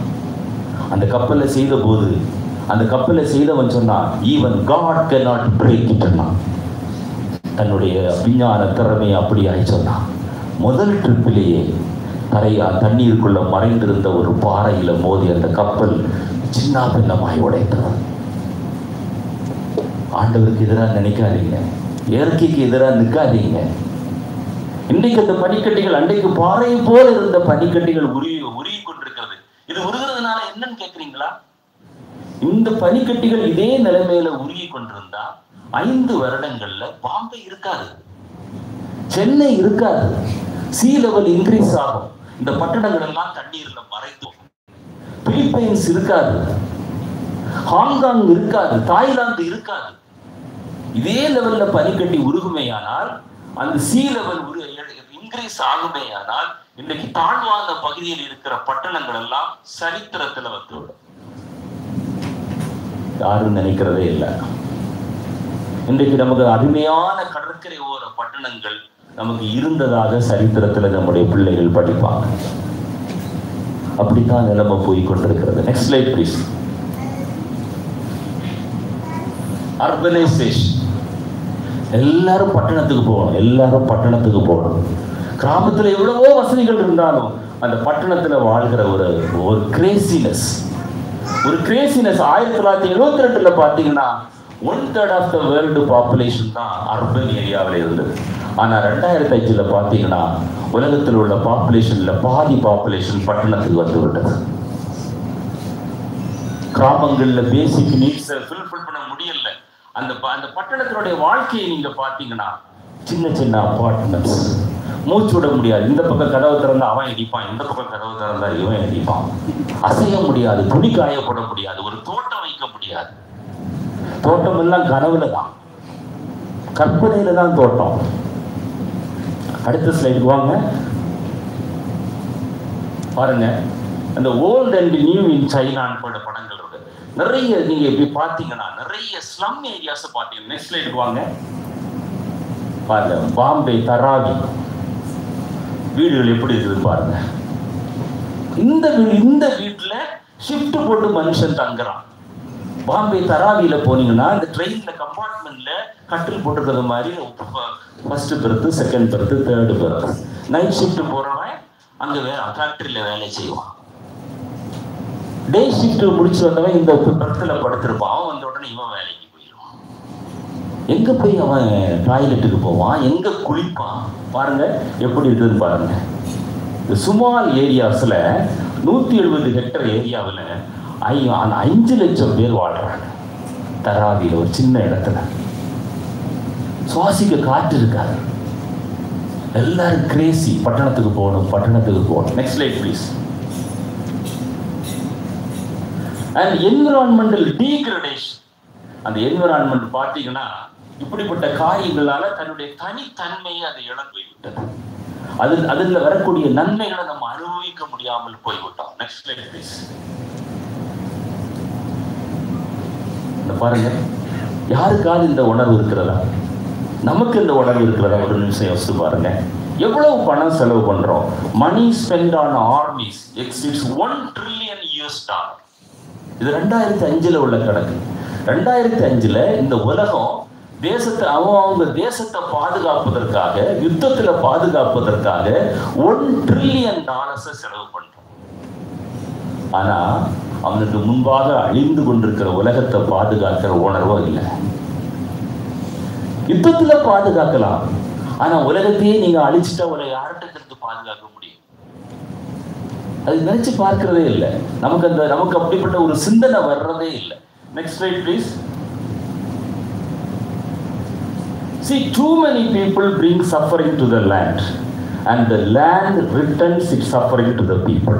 நிறைய human population explosion, அதனால நிறைய sufferings.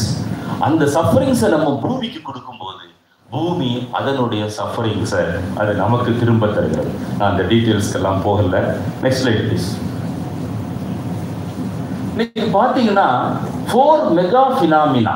ஒன்று concentration of carbon dioxide, ரெண்டு பார்த்தீங்கன்னா நம்பர் ஆஃப் பயாலஜிக்கல் ஸ்பீசிஸ் அழிஞ்சு போகிறது. உலகத்தில் கார்பன் டை ஆக்சைடு இன்க்ரீஸ் ஆகிட்டு இருக்கு, நிறைய அனிமல்கள் அழிந்து கொண்டிருக்கிறது, நிறைய அனிமல்கள் அன்சஸ்டைனபிள் கன்சியூமரிசம். இன்னைக்கு உலகத்தில் உள்ள ஒரு கிரேசி ஐடியா கன்சியூமரிசம். இன்ஸ்டால்மெண்ட்ல கார் தரான், இன்ஸ்டால்மெண்ட்ல வாஷிங் மிஷின், இன்ஸ்டால்மெண்ட்ல ரெஃப்ரிஜரேட்டர். இவன் வாஷிங் மிஷின் நல்லா தான் ஓடிட்டு இருக்கு, அது நல்லா தான் துவைக்குது, அவன் இன்ஸ்டால்மெண்ட்ல தரான். Exchange program. இந்த பழைய வாஷிங் மிஷின் எங்க கொண்டு போடுவான்? இவன் கார் நல்லா தான் ஓடிட்டு இருக்குது. Why don't you change your car? எனக்கு ஒருத்தர் டெலிஃபோன் பண்ணார், why don't you change your car? நான் சும்மா தரேன் கேட்டேன். நீ சும்மா தரேன்னா நான் மாத்துறேன். நல்லதான் இவன் கார் ஓடிட்டு இருக்குது. காரை மாற்றணும், வாஷிங் மிஷினை மாற்றணும், ரெஃப்ரிஜரேட்டரை மாற்றணும். ஒன்றை மாற்றணும் ஆண்டவர் சொல்றாரு. நல்லா தானே இருக்குது, ஓடுறது நல்ல உன்னுடைய தேவை அதில் பூர்த்தி பண்ணப்படுகிறது அல்லவா? அப்புறம் ஏன் மாத்திரக்கு? இது அநேக படிச்ச ஆட்கள்கிட்ட இந்த வியாதி அதிகமா இருக்கு. ஏன்னா பேங்க்ல லோன் இலவசம். ஒரு டாக்டர் போர்டு போட்டாரு, ஒரு பல் எடுத்தா இன்னொரு பல்லு இலவசம். அங்கேயும் போய் நிற்கிறான் கியூல. உனக்கு ஒரு பல்லு தானே சூத்த இல்ல, அவர் ஒரு பல் எடுத்தா இன்னொரு பல்லு இலவசமா எடுப்பார். ஒரு டாக்டர் போர்டு போட்டுருக்காரு, ஒரு பல்லு நட்ட நீ பிடுங்கினா அடுத்த பல்லு இலவசமா பிடுங்க. உனக்கு ஒரு பல்லு தானே சூத்த, அதுக்கும் ஆள் போகுது. இலவசம். அம்மா கேண்டீன்ல 5 பைசா இட்லி, 50 பைசால பிரேக்ஃபாஸ்ட் முடிச்சிருது. 500 ரூபா சம்பளத்துல 450 ரூபா டாஸ்மாக்கு போகுது. நான் 50 ரூபாயில சாப்பாடே முடிச்சிருது இல்லை, 25 கிலோ அரிசி வர வீட்டுக்கு வருது. இலவசம் கொடுத்து, அந்த லோனு கொடுத்து, இன்ஸ்டால்மெண்ட் கொடுத்து. நான் 1985 ஒரு ஸ்கூட்டர் வாங்குறதுக்கு 8000 ரூபாய்க்கு ஒரு ஸ்கூட்டர் வாங்குறதுக்கு 8 பேங்குக்காவது போயிருப்பேன். ஒருத்தர் எனக்கு லோன் தர மாட்டேன். இன்னைக்கு வாரத்துக்கு 3 பேர் கூப்பிட்டு சொல்றான், கார் கலரை செலக்ட் பண்ணுங்க சார், வீட்டில் கொண்டு நிறுத்துறோம். இப்படித்தான் இந்த கன்சியூமரிசம். Next slide please. ஒவ்வொரு வருஷமும் 80 மில்லியன் பீப்புள்னா 7 கல்கட்டாவில் உள்ள பாப்புலேஷனை போல 7 தடவை உள்ள பாப்புலேஷன் உலகத்தில் இன்க்ரீஸ் ஆகிட்டே இருக்கு. Next slide. And revolution, scientific industrial revolution. எங்கே பார்த்தாலும் ஃபேக்ட், டெவலப்மெண்ட், ஒரே ஸ்லோகன் டெவலப் ஆகி யார் அனுபவிக்க போகிறா? உலகத்தில் நீ இருந்தால் தானே டெவலப்மெண்ட் அனுபவிக்க முடியும். அதுக்கு முன்னால் உலகம் புயத்தை நாசப்படுத்தி கொள்வது. அடுத்த ஸ்லைட் வாசிங்க. ஈக்கலாஜிக்கல் ஃபுட் பிரிண்ட், எல்லாமே சயின்டிஃபிக் டெர்மினாலஜி. ஈக்கலாஜிக்கல் ஃபுட் பிரிண்ட்னா அதை எப்படி கால்குலேட் பண்ணுவாங்கன்னா, உலகத்தில் மனிதன் வாழ்வதற்கு அவனுக்கு தேவையான ஒரு இடம். அப்படிப்பட்ட இடம் நாளுக்கு நாள் இன்க்ரீஸ் ஆகிட்டே போகுது, பாப்புலேஷன் இன்க்ரீஸ் ஆகிட்டே போகுது, ஈக்கலாஜிக்கல் ஃபுட் பிரிண்ட் இன்க்ரீஸ் ஆகிட்டே போகுது. அதே உலகம் தான் நமக்கு முன்னாலே இருக்கிறது.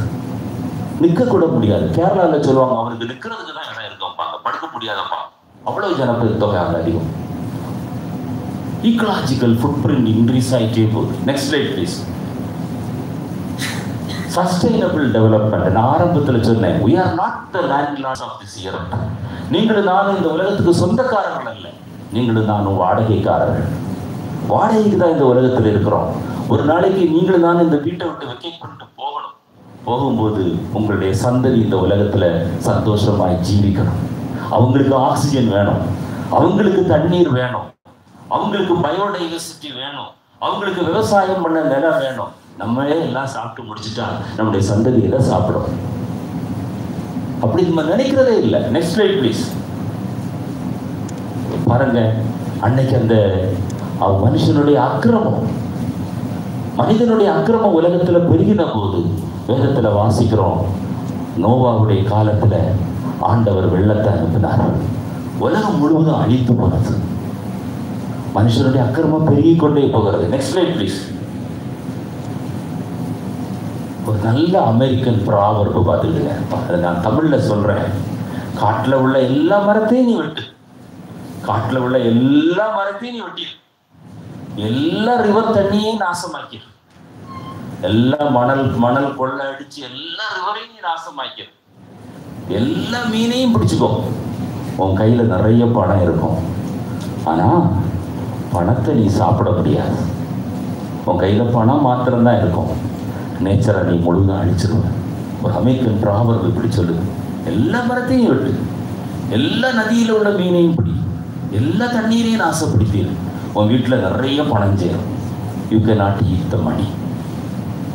உன்னால் பணத்தை மாத்திர சாப்பிட்டு உயிர் வாழ முடியாது. Next slide please. இது வேண்டாம், அடுத்த ஸ்லைடு போங்க. நம்ம ரெபடிக்கு வரேன், 10 நிமிஷத்தில் முடிச்சிருவேன். நீங்கள் பயந்துடாதீங்க, பாதி நேரத்துக்கு இவ்வளோ எடுத்துட்டாரேன்ட்டு. 10 நிமிஷத்தில் முடிச்சிருவேன். Next slide please. What you can do. நீங்கள் நானே என்ன செய்யலாம்? நீங்கள் குடியிருக்கிற உங்களுடைய நெய்பர்ஹுட்டை ஸ்டடி பண்ணுங்க. நெய்பர்ஹுட்டை ஸ்டடி பண்ணுங்க. நீங்கள் குடியிருக்கிற அந்த இடத்தை நீங்கள் ஸ்டடி பண்ணுங்க. ஒரு உதாரணமாக குப்பை குவிஞ்சிருக்குதா, அந்த குப்பையை எப்படி அகற்றலாம்? எவ்வளவோ காரியங்களை பற்றி நம்ம பேசுகிறோமே. ஒரு சின்ன கவுன்சில் ஃபார்ம் பண்ணுங்க, ஒரு சின்ன கமிட்டி ஃபார்ம் பண்ணுங்க. அந்த லீடர்ஷிப் இனிஷியேட்டிவை நீங்கள் எடுங்க. இந்த குப்பையை எப்படி மாற்றலாம், இந்த குப்பை விடாமல் எப்படி பாதுகாக்கலாம்? நம்ம ஆட்டிடியூட் என்ன இருக்குன்னா, நம்ம வீடு சுத்தமாக இருக்கணும். என்ன செய்கிறோம்? எல்லா குப்பையும் அள்ளி வெளியில் போட்டுடுறோம். அது வேக்கண்ட் பிளாட் இருந்தால் போட்டுடுறோம். நம்மளை நிம்மதியாக நம்ம உட்காந்துருக்கிறோம். ஆனால் அந்த பையில் இருந்து தான் அவ்வளோ விஷக்கிருமியே நம்ம வீட்டுக்குள்ளே வருதுங்கிறது நமக்கு தெரியாது. இதுதான் நம்மளுடைய ஆட்டிடியூட். இப்போ நீங்கள் இருக்கிற ஏரியாவை பாருங்கள், அதை ஸ்டடி பண்ணுங்க. நான் எப்படி இதை முன்னேற்றலாம்? மரம் நடலாமா? இந்த தெருக்களை எப்படி சுத்தமாக வைக்கலாம்? இந்த குப்பையை எப்படி அகற்றலாம்? இதெல்லாம் சாதாரண காரியம், நீங்களும் நான் செய்ய முடியும். அதை செய்யுங்க. குறிப்பாக நம்ம படித்தவங்க, நல்ல அந்தஸ்தில் இருக்கிறவங்க, நம்ம அந்த இனிஷியேட்டிவ் எடுக்கணும். உதாரணமாக வீட்டில் பாருங்க, அந்த செப்டிக் டேங்கில் ஒரு எக்ஸாஸ்ட் பைப் இருக்கும். அந்த பைப்பில் அந்த மேலே நீங்கள் வலையை கட்டலைன்னா, கொசு வலையை கட்டலைன்னா, சில கொசுக்கள் உள்ள போய் முட்டையிடும். அதில் தான் ப்ரீட் பண்ணி நிறைய மஸ்கிட்டோஸ் வெளியில் வருது. உங்கள் வீட்டில் அந்த வலையை கட்டுங்க. பக்கத்தில் உள்ளவங்கள்ட்ட கட்ட சொல்லுங்க. சில நேரம் வம்பு பண்ணுவாங்க. நான் ஒரு நாள் சொன்னேன், ஐயா இந்த வலையை கட்டுங்க, கட்டுனா கொசுவை ஒழிச்சிடலாம், நீங்கள் வந்து கட்டி தரீங்களா சார்னு கேட்டான். இப்படித்தான் ஜனங்கள் இருக்கிறாங்க. ஸோ இந்த மாதிரி சின்ன சின்ன காரியங்கள் நம்மால என்ன செய்ய முடியும்? பெரிய சாதனை படைக்க வேண்டாம். அந்த எக்ஸாஸ்ட் பைப்பில் ஒரு வலை கட்ட முடியும் இல்லை, அல்லது நம்ம போடுற குப்பையை ஒரு குறிப்பிட்ட இடத்துல போட்டு அதை அந்த இடத்த விட்டு அகற்றுவதற்கு நம்ம ஒரு முயற்சி எடுக்க முடியும் இல்லை. அதான் you study your area. What is the environmental problem in your area? How I can contribute to solve the problem. நீங்கள் குடியிருக்கிற இடத்துல, உங்கள் சர்ச் இருக்கிற இடத்துல, உங்கள் டெம்பிள் இருக்கிற இடத்துல அதை எப்படி சுத்தமாக வைக்க முடியும்? ஈஸியாக நீங்கள் திங்க் பண்ணுங்க. உங்களை போல லைக் மைண்டடாக 2-3 பேரை சேருங்க, ஒரு கமிட்டி ஃபார்ம் பண்ணுங்க, அந்த இடத்த சுத்தமாக வைக்க ட்ரை பண்ணுங்க. Next slide please. Join a local environmental group. பாருங்க, பீச்சில் எல்லாம் போய் சுத்தம் பண்ணுறாங்க. ஒரு நாள் அந்த மாதிரி ஒரு சமூக சேவையில் உங்களை ஈடுபடுத்துங்க. மாதத்துக்கு ஒரு நாள் அல்லது வருடத்துக்கு ஒரு நாள் ஏதாவது ஒரு சமூக சேவை. அந்த பீச்சில் அல்லது ஒரு காலேஜ் கேம்பஸில் ஸ்டூடெண்ட்ஸை வச்சு க்ளீன் பண்ணுங்க, உங்கள் ஸ்கூலில் க்ளீன் பண்ணுங்க. ஏதாவது ஒரு வகையில் அந்த உணர்வு உங்களுக்குள்ள வரட்டும், உங்களுடைய பிள்ளைகளுக்குள்ள வரட்டும். இது நம்முடைய கடமை, இது நம்முடைய ரெஸ்பான்சிபிலிட்டி. இது யாரோ முனிசிபாலிட்டிக்காரன் தான் வந்து செய்வான்னு நீங்கள் யோசிக்க கூடாது. முனிசிபாலிட்டிக்காரன் வாரத்துக்கு 2 நாள் தான் வாரம், அதுவும் வருஷத்துக்கு 2400 ரூபா வாங்குறாங்க திருநெல்வேலியில் குப்பையை எடுக்கிறதுக்கு. மீதி நாட்கள்லாம் குப்பை என்ன ஆகும்? வீட்டில் இருந்து ஆறிட்டு இருக்கும். இப்போ நமக்கு ஒரு வழியை கண்டுபிடிக்கணும். இந்த மாதிரி ஒரு கிளப்பில் சேருங்க. உங்களால் என்ன கான்ட்ரிபியூட் பண்ண முடியும்? ஏதாவது ஒரு வகையில் நீங்கள் நேச்சரை பாதுகாக்கிறதுல நீங்கள் உங்களுடைய முயற்சி எடுங்க. Next light. Create an awareness. இந்த 2 மூவ்மெண்ட் பார்த்தீங்களா? ஒன்றுக்கு பேர் அப்பிகோ, இன்னொன்றுக்கு பேர் சிப்கோ. இந்த அப்பிகோங்கிற மூவ்மெண்ட்டில் பார்த்தீங்கன்னா, யாராவது மரத்தை வெட்ட வந்தாங்கன்னா அந்த ஊரில் உள்ள ஜனங்கள் போய் மரத்தை அப்படி கட்டி பிடிச்சிருவாங்க. அதற்கு அது அர்த்தம் டு எம்ப்ரேஸ். அப்படியே மரத்தை கட்டி பிடிச்சிட்டு இருப்பாங்க. என்ன அர்த்தம்?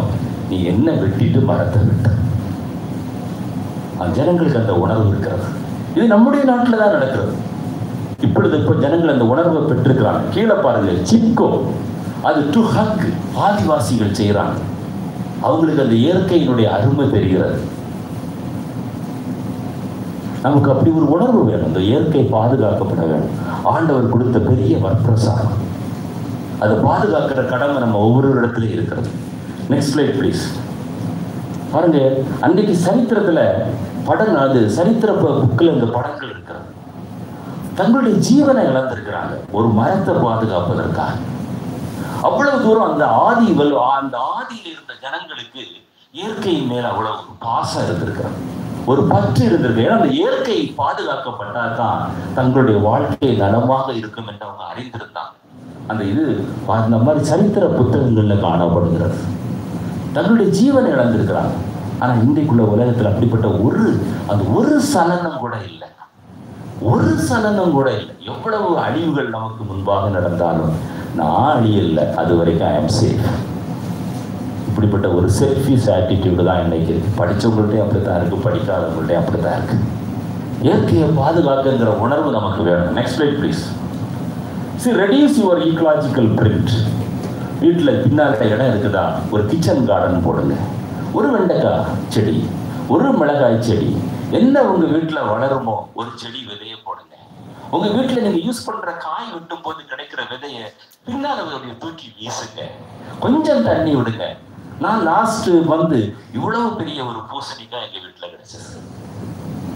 வாங்கின ஒரு பூசணிக்காய் துண்டில் போட்ட ஒரு விதை 4 பேருக்கு அதை கொடுக்குறோம். எவ்வளவு சந்தோஷமா இருக்கிறது. உங்க வீட்டில் ஒரு கார்டன், வீட்டில் இடம் இல்லை இருக்குதா பாருங்க. அல்லது ஒரு பூந்தொட்டியில ஒரு சின்ன மிளகாய் செடி, ஒரு வெண்டைக்காய் செடி, ஒரு தக்காளி செடி, அந்த மாதிரி நம்ம பண்ணும்போது அந்த ஈக்கலாஜிக்கல் ஃபுட் பிரிண்ட் ரெடியூஸ் ஆகும். கிச்சன் கார்டன் அது நமக்கு நம்ம வீட்டில் விளைஞ்ச காயை சாப்பிடும்போது ஒரு தனி சுவர், ஒரு தனி இன்பம். அது பலது அப்படி ஒரு உணர்வு நம்முடைய வாழ்க்கையில் வரட்டும். Next slide please. Rain water harvesting. முனிசிபாலிட்டிக்காரன் கட்டாயப்படுத்தினாதான் நான் தோன்றுவேன்னு இருக்காதீங்க. அவனுக்கு பயந்துதான் நான் செய்வேன்னு நினைக்காதீங்க. அம்மா செய்த திட்டங்கள்ல ஒரு அருமையான திட்டம் இந்த ரெயின் வாட்டர் ஹார்வெஸ்டிங் சிஸ்டம். எவ்வளவோ தண்ணீர் பாதுகாக்கப்படுகிறது. அல்லது இந்த தண்ணீர் எல்லாம் வீணாகி போனது, கடலுக்கு போனது, யாரும் பயன்படுத்த முடியாமல் போனது. இன்னைக்கு இல்லைன்னா உங்க வீட்டில் அதை ஃபாலோ பண்ணுங்க. Rain water harvesting. Next slide please. Avoid plastic bags. கடைக்கு போனீங்கன்னா ஒரு துணிப்பை கொண்டு போகப்படாதுங்க. எவ்வளவு தூரம் நீங்கள் அவாய்ட் பண்ண முடியுமோ ட்ரை பண்ணுங்க. இன்னைக்கு உலகமே பிளாஸ்டிக்கில் இயக்கி கொண்டிருக்கு. சாம்பார் பிளாஸ்டிக்கில் வருது, பேக்கில் வருது, ரசம் வருது, எல்லாமே பிளாஸ்டிக்கில் வருது. இப்போ ரீசெண்ட் சயின்டிஃபிக் பேப்பர்ஸ்லாம் நீங்கள் பார்த்தீங்கன்னா நம்ம உடம்புல கண்ணுக்கு தெரியாத பிளாஸ்டிக் பார்ட்டிகிள்ஸ் நம்முடைய இண்டஸ்ட்ரியில் எவ்வளவோ இருக்குதான். இதெல்லாம் எப்படி வந்தது? அந்த பிளாஸ்டிக் பேக்கில் உள்ள எண்ணெயை யூஸ் பண்ணதுனால, ஃபுட்டை யூஸ் பண்ணதுனால இன்னைக்கு நம்முடைய industry is filled with small plastic particles. Micron லெவலில் நம்ம ஒவ்வொருவருடைய இண்டஸ்ட்ரியிலையும் ஆயிரக்கணக்கான பிளாஸ்டிக் பார்ட்டிகிள்ஸ் இருக்கிறது. நம்ப முடிகிறதா? அதுதான் உண்மை. அவாய்ட் பண்ணுங்க. அது சூடான பொருட்களை பிளாஸ்டிக் பேக்கில் வாங்கிட்டு வந்தால் இன்னும் நிறைய பார்ட்டிகிள்ஸ் உள்ள வரும். அதனால தான் இன்னைக்கு அநேக வியாதிகள் டாக்டரால் கண்டுபிடிக்க முடியல. ஏன் இந்த சிறு வயதிலே இந்த வியாதிகள் பார்த்தீங்கன்னா இண்டஸ்ட்ரியில் சாப்பாடு இருக்கிற இடத்துல பிளாஸ்டிக் பார்ட்டிகிள்ஸ் இருக்குது. யானைகள் சாகுறது. சபரிமலைக்கு போகிறாங்க, அந்த பிளாஸ்டிக் பேக்ஸில் சாப்பாடை கொண்டு போய் சாப்பிட்டுட்டு பேக்கை தூக்கி வீசுறாங்க. யானை சாப்பிடுது. அநேக யானைகள் பிளாஸ்டிக் பேக்னால சாகுது. அநேக மாடுகள் சாகுது. அந்த இண்டஸ்ட்ரியில் போய் பிளாக் பண்ணிடுது. அநேக வாட்டர் பாடிஸில் வாட்டர் ஃப்ளோ ஆக முடியல.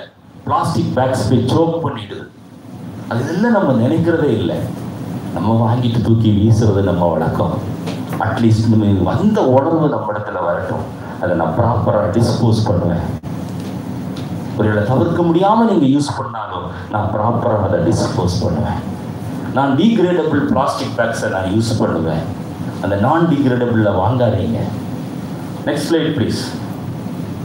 and minimize power consumption. பல இடங்களில் பார்க்கிறோம் ஃபேன்கள் 3-4 ஃபேன் ஓடிட்டே இருக்குது, ஆள் இல்லை. தண்ணி டேப்ல தண்ணீர் ஓடிக்கொண்டே இருக்கிறது, ஆள் இல்லை. இன்னொரு இடத்துல குடிக்கிறதுக்கு தண்ணீர் இல்லாம, ஒரு சொட்டு தண்ணீர் இல்லாம கஷ்டப்பட்டு கொண்டிருக்கிறான். யாரும் அதை பற்றி கவலைப்படுறதில்லை. யோசித்து பாருங்க, உங்க வீட்டிலேயே அட்லீஸ்ட் உங்களுக்கு பணம் இருக்கிறதா இல்லையாங்கிறது முக்கியம் இல்லை. நீங்க தேவையில்லாத ஃபேனை ஆஃப் பண்ற பழக்கம் உங்களிடத்துல இருக்கிறதா? தேவையில்லாத லைட்டை ஆஃப் பண்ற, சுவிட்ச் ஆஃப் பண்ற பழக்கம் இருக்கிறதா? நான் நிறைய பொது இடங்கள்ல பாக்குறேன் 3 ஃபேன் 4 ஃபேன் 4 லைட் ஓடிட்டு இருக்குது. நான் யூஜிசியில ஒரு தடவை போயிருந்தேன், பல வருடங்களுக்கு முன்பாக ஒரு ஆபீசரை பார்க்கறதுக்கு போயிருந்தேன். ஒரு பெரிய ஹால், கிட்டத்தட்ட 12 லைட்டு, ஒரு 12 ஃபேன் ஓடிக்கொண்டிருக்கிறது. அந்த ஆபீசரை பார்க்கறதுக்கு பல மணி நேரம் காத்திருந்தேன், பார்க்க முடியல. எல்லாரும் லைட் எரியுது, ஃபேன் எரியுது, அந்த ஆள் இல்லை. பெரிய ஹால், ஒரு பெரிய அதிகாரி. கடைசியில் அவரை தேடி பிடிச்ச பிறகு இன்னொரு இடத்துல உட்காந்து சீட்டு விளையாட்டு இருக்கிறேன் 3 மணிக்கு. இங்க 12 ஃபேனும் 12 லைட்டும் ஓடிட்டு இருக்கு. படித்த மனிதன், டாக்டர் பட்டம் பெற்றவர், ரிசர்ச் ஸ்கீம்ஸை சாங்ஷன் பண்ணுகிற அதிகாரி, அவருடைய நிலைமையை பாருங்க. சுவிட்ச் ஆஃப் த லைட். வீட்டில் லைட்டு, அந்த ரூம்ல லைட்டு தேவையில்லையா, அதை சுவிட்ச் ஆஃப் பண்ணுங்க. 100 யூனிட்டுக்கு காசு இல்லைன்னா அதுக்காக 4 ஃபேனை நான் ஒன்றா ஓட்டுவேன்னு நினைக்காதீங்க. எத்தனையோ பேருக்கு இன்னும் எலக்ட்ரிசிட்டி கனெக்ஷன் இல்லை. Next slide please. தண்ணீருக்காக தவிக்கிற உலகம். நீங்க அதிகமா தண்ணீர் செலவு பண்ணீங்கன்னா ஒரு நாள்ல நம்ம ஒருவருக்குமே தண்ணீர் இல்லாம போயிடும். தேவையான தண்ணீரை பயன்படுத்துங்க. தண்ணீர் அதிகமாக வாழணும். ஒரு 10க்கு 10 குடம் தண்ணியை தூக்கி தலையில் ஊற்றுறது மாதிரி கீழே ஊற்றாதீங்க. உங்களுக்கு எவ்வளோ தண்ணீர் தேவையோ அந்த தண்ணீரை எடுங்க. எதையுமே எக்ஸ்ப்ளாய்ட் பண்ணாதீங்க. Minimise the water usage and prevent the loss. Close the running water taps. மூடுற பழக்கம் இருக்கா? சிலர் வீட்டில் மூடுவாங்க, பொது இடங்களில் மூட மாட்டாங்க. சிலர் வீட்டில் சுவிட்ச் ஆஃப் பண்ணுவாங்க லைட்டை, பொது இடங்களில் சுவிட்ச் ஆஃப் பண்ண மாட்டாங்க. வேதனையாக இருக்கிறது. நான் எந்த இடத்துல போனாலும் அப்படி பார்த்தேன்னா என்னால் சுவிட்ச் ஆஃப் பண்ணாமல் அந்த இடத்த விட்டு என்னால் போகவே முடியாது. இந்த கிரிமினல் வேஸ்ட்ன்னு சொல்லுவாங்க. Next slide please. நான் சொன்னேன்ல, கன்சியூமரிசம். ஏதாவது வாங்கணும். நான் இந்த கிறிஸ்மஸுக்கு துணி வாங்க மாட்டேன்னு ஒரு தீர்மானம் எடுக்கிறேன். கிறிஸ்மஸுக்கு துணி போட்டால் தான் கிறிஸ்மஸ் கொண்டாட முடியுமா? தீபாவளிக்கு துணி போட்டால் தான் தீபாவளி கொண்டாட முடியுமா? துணி தேவைப்படும் போது துணி வாங்குங்க. ஒரு பண்டிகையை கொண்டாட வேண்டும் என்பதற்காக ஒரு பொருளை வாங்காதீங்க. கன்சியூமரிசம். வாங்கு. எல்லாம் இலவசம், எல்லாம் இன்ஸ்டால்மெண்ட், வாங்கி குவி.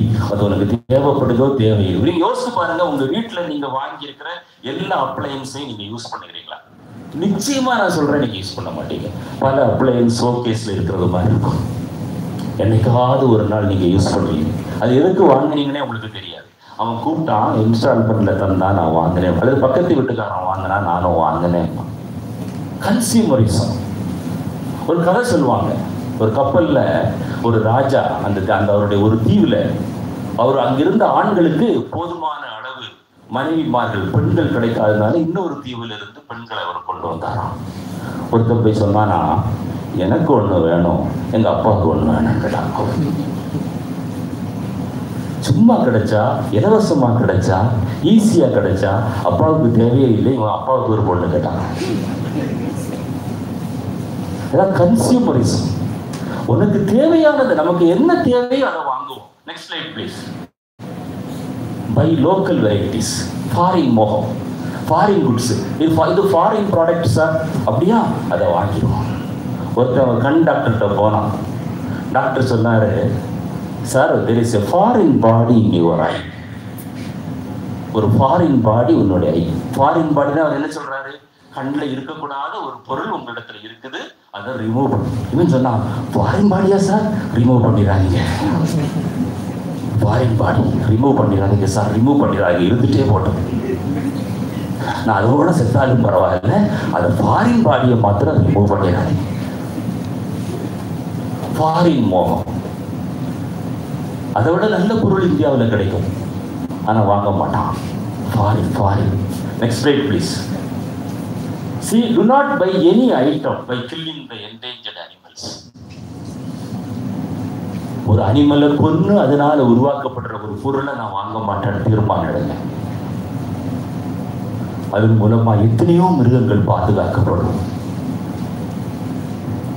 இந்த வெரானஸ்ன்னு ஒரு அனிமல் உண்டு பாருங்க. நம்ம இந்தியாவில் ஜனங்கள் எப்படி ஏமாற்றப்படுறாங்கன்னா, அந்த வெரானஸ் அனிமலுடைய அந்த ஜெனிட்டேரியா, அந்த இனப்பெருக்க உறுப்பை சாப்பிட்டா குழந்தை பிறக்காதவங்களுக்கு குழந்தை பிறக்கும்னு ஒரு மூட நம்பிக்கை.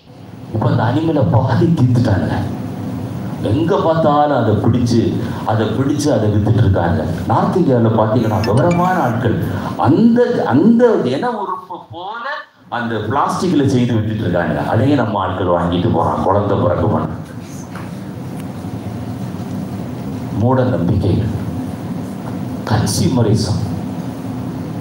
யாருக்குன்னாவது எனக்கு குழந்தை பிறக்கணும். அடுத்த ஸ்லைட் பாருங்க.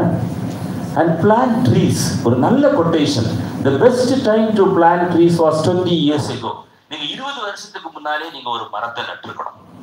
உங்க எல்லாருடைய வீட்டுக்கு முன்னால, சொந்த வீடு உள்ளவங்களுக்கு ஒரு மரம் இருக்கிறதா யோசித்து பாருங்க. வீட்டுக்கு முன்னால ஒரு நிழல் தருகிற ஒரு வேப்ப மரம் இருக்கிறதா?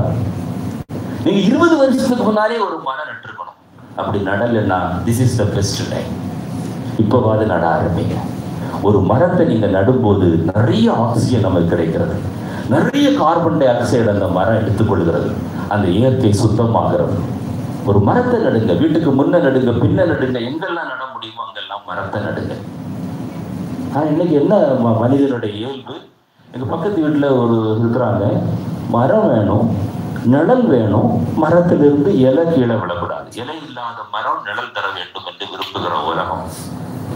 அவங்க சொல்லுவாங்க, உங்க மரத்திலிருந்து இலை விடுறதுனால ஒரே பிரச்சனையா இருக்கு. அப்ப நான் வெட்டிட்டுமாமா, அந்த பிரான்சஸ் எல்லாம் வெட்டாலைக்கு எங்களுக்கு நிழல் வேணும், நிழல் வேணும், நிழல் வேணும், இலை விடக்கூடாது. அப்படி ஒரு மரத்தை நீங்க கண்டுபிடிக்க முடியுமானா சொல்லுங்க, நான் உங்கள்கிட்ட விதையை வாங்கிட்டு போறேன். மனுஷனுடைய பேராசை, சுயநலம். Next slide please. Swift organic farming அல்லது minimum usage of fertilisers, insecticides. கொஞ்சம் ட்ரை பண்ணி பாருங்க. அந்த கெமிக்கல்ஸை யூஸ் பண்ணுறதை எவ்வளவு தூரம் அவாய்ட் பண்ண முடியுமோ அவாய்ட் பண்ணி பாருங்க. கொசு உங்களை கடிக்கிறதுனால ஏற்படுகிற தீமையை காட்டிலும் அந்த ரெப்பல்லன்ட்ல இருந்து வருகிற கெமிக்கல் அதிக தீமையை உங்களுக்கு உண்டு பண்ணிடும். நீங்கள் ப்ராப்பராக விண்டோஸை டோர்ஸை க்ளோஸ் பண்ணி அப்படி நீங்கள் மெயின்டைன் பண்ணிங்கன்னா எவ்வளவோ காரியங்களை நீங்கள் சாதிக்கலாம். Next slide please. Minimise the paper usage. என் பெருமைக்காக நான் சொல்லலை. எனக்கு ஒரு லெட்டர் வந்தால் அந்த லெட்டர் கவரை கூட நான் ஓப்பன் பண்ணி என்னுடைய டேபிளில் அடுக்கி வச்சுருப்பேன். அந்த உள் பக்கத்தில் நான் எழுதுவேன். என்னுடைய ரஃப் ஒர்க் எல்லாமே. ஜெகன்கிட்ட கூட நேற்று கொஞ்சம் பழைய நோட்டீஸ் தாப்பான்னு கேட்டேன். எதுக்கு தெரியுமா? நல்ல வெள்ள பேப்பர் தான்னு கேட்கல, எனக்கு செவ்வாய்க்கிழமை மெசேஜை ப்ரிப்பேர் பண்ணுவதற்காக. அந்த பேப்பர் ஒரு பக்கத்தை நான் ஒரு பக்கத்தில் யூஸ் பண்ணி மறுபக்கத்தை தூக்கி போட்டதான் என்னுடைய சரித்திரத்திலே கிடையாது. லெட்டர் வருகிற கவரை கூட நான் ஓப்பன் பண்ணி அந்த கவருக்கு உள்ளால என்னுடைய ரஃப் ஒர்க்கை எழுதுகிறது இன்னைக்கும் வழக்கமாக வச்சிருக்கிறேன். என்ன ஒருவேளை நீங்கள் கஞ்சன்னு நினைக்கலாம், அல்லது கொஞ்சம் மைண்டு சரியில்லை நினைக்கலாம். அப்படி இல்லை. நம்ம எவ்வளவு பேப்பர் யூஸ் பண்ணுறோமோ அவ்வளவு மரங்கள் வெட்டப்படுகிறது. என்னால் முடிச்சது. நீங்கள் இன்னைக்கு என்னுடைய ஆஃபீஸில் வந்து பாருங்கள், வீட்டில் வந்து பாருங்கள். சில நேரத்தில் என் மனைவி கூட என்னை திட்டிகிட்டு இருப்பான். அவ்வளவு பழைய பேப்பர், ஒன் சைடு பேப்பரை இன்னும் பத்திரமாக அடுக்கி வச்சுருப்பேன். நாளைக்கு எழுதுவதற்கு இது பயன்படும். ஒரு பக்கம் தானே டைப் பண்ணியிருக்கிறேன், மறுபக்கம் எனக்கு எழுத முடியும். அப்படி தான் யூஸ் பண்ணணும்.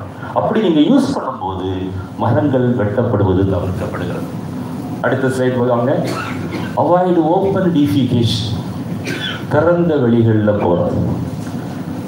சமீபத்தில் நான் கோயம்புத்தூர்ல இருந்து அன்னைக்கு 4ஆம் தேதி வரும்போது கூட திருப்பூர்ல இருந்து கோயம்புத்தூர் வரைக்கும் ட்ரெயின் வரும்போதெல்லாம் ஜனங்கள் மரியாதையோட கூட எழுப்பி நிற்கிறாங்க. ட்ரெயினுக்கு இவ்வளவு பெரிய மரியாதை, மினிஸ்டரும் வரல, ஒன்றும் வரல. ட்ரெயினை பார்த்த உடனே 2 ஓரத்திலும் ஜனங்கள் மரியாதையாக எழுப்பி நிற்கிறாங்க. ஏனென்றால் அதற்கு முன்னால அந்த தொற்கிரியை அங்க நடந்து கொண்டு இருக்கிறது. அது மற்றவங்க பார்த்துக்கிட்டாலும் வெக்க இருக்குது, ஆனா அதை விட இஷ்டம் இல்லை. அவ்வளவு ட்ரெயினுக்கு மரியாதை கொடுக்குறாங்க. Open defecation. வெளியில போனா தான் போகும், உள்ள போகவே போகாது. வீட்டுக்குள்ள இருக்கும், எவ்வளவோ செலவு பண்ணுவான். கார் வாங்குவான், பைக் வாங்குவான், மாடி மேல மாடி கட்டுவான், நெக்லஸ் வாங்குவான், எல்லாம் வாங்குவான். ஒரு கக்கூஸ் கட்ட மாட்டான். அது தேவையில்லை.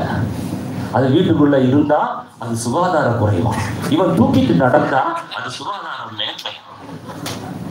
இவன் தூக்கிட்டு நடக்கிறான். இவன் வாழ்க்கை இவனுடைய சரீரத்துல இருக்குது. அது அவனுக்கு அசுத்தமா தெரியல. ஆனா அது வீட்டுல போனா அது அசுத்தமா. என்ன மைண்ட் செட்டு பாருங்க. இந்தியா சயின்ஸ் பாருங்க. இந்தியா சயின்ஸ் பிரகாசமான இந்தியாவில் வாழ்ந்து கொண்டிருக்கான். Open defecation. கண்ட இடமெல்லாம் போறான். நான் சொன்னா நீங்க வருத்தப்படுவீங்க. நான் கோயம்புத்தூர்ல ரிசர்ச் பண்ணுவது, நான் அந்த அன்னபூர்ணி மெஸ்ன்னு ஒரு மெஸ் இருந்தது, பழைய அரங்கநாயகம் மினிஸ்டருடைய வீட்டுக்கு எதிர்த்தாங்க. நைட்டு நான் அங்கே தான் சாப்பிட போகிறேன். அங்கே ஒரு கல், அங்கே ஒரு ஒதுக்குப்புறமான இடம் இருந்தது. அங்கே தான் சிறுநீர் கழிக்கிறது வழக்கம். வேறு இடம் இல்லை அந்த காலத்தில். 76, 80 சொல்கிறேன். கொஞ்ச நாள் ஆன பிறகு அந்த கல்லுக்கு மேலே சாயத்தை பூசி இருந்தாங்க. இப்போ இந்த கல்லில் நமக்கு போக முடியாதுன்னு நினச்சேன். பிறகு பார்த்தா அதுக்கு மேலே ஒரு கூடாரம் போட்டிருந்தாங்க. இன்னைக்கு அது இந்த கோயம்புத்தூர் பட்டணத்தில் இப்பொழுதும் இருக்கிறது. அது ஒரு பெரிய ஆலயமாக இருக்கிறது, ஒரு டெம்பிளாக இருக்கிறது.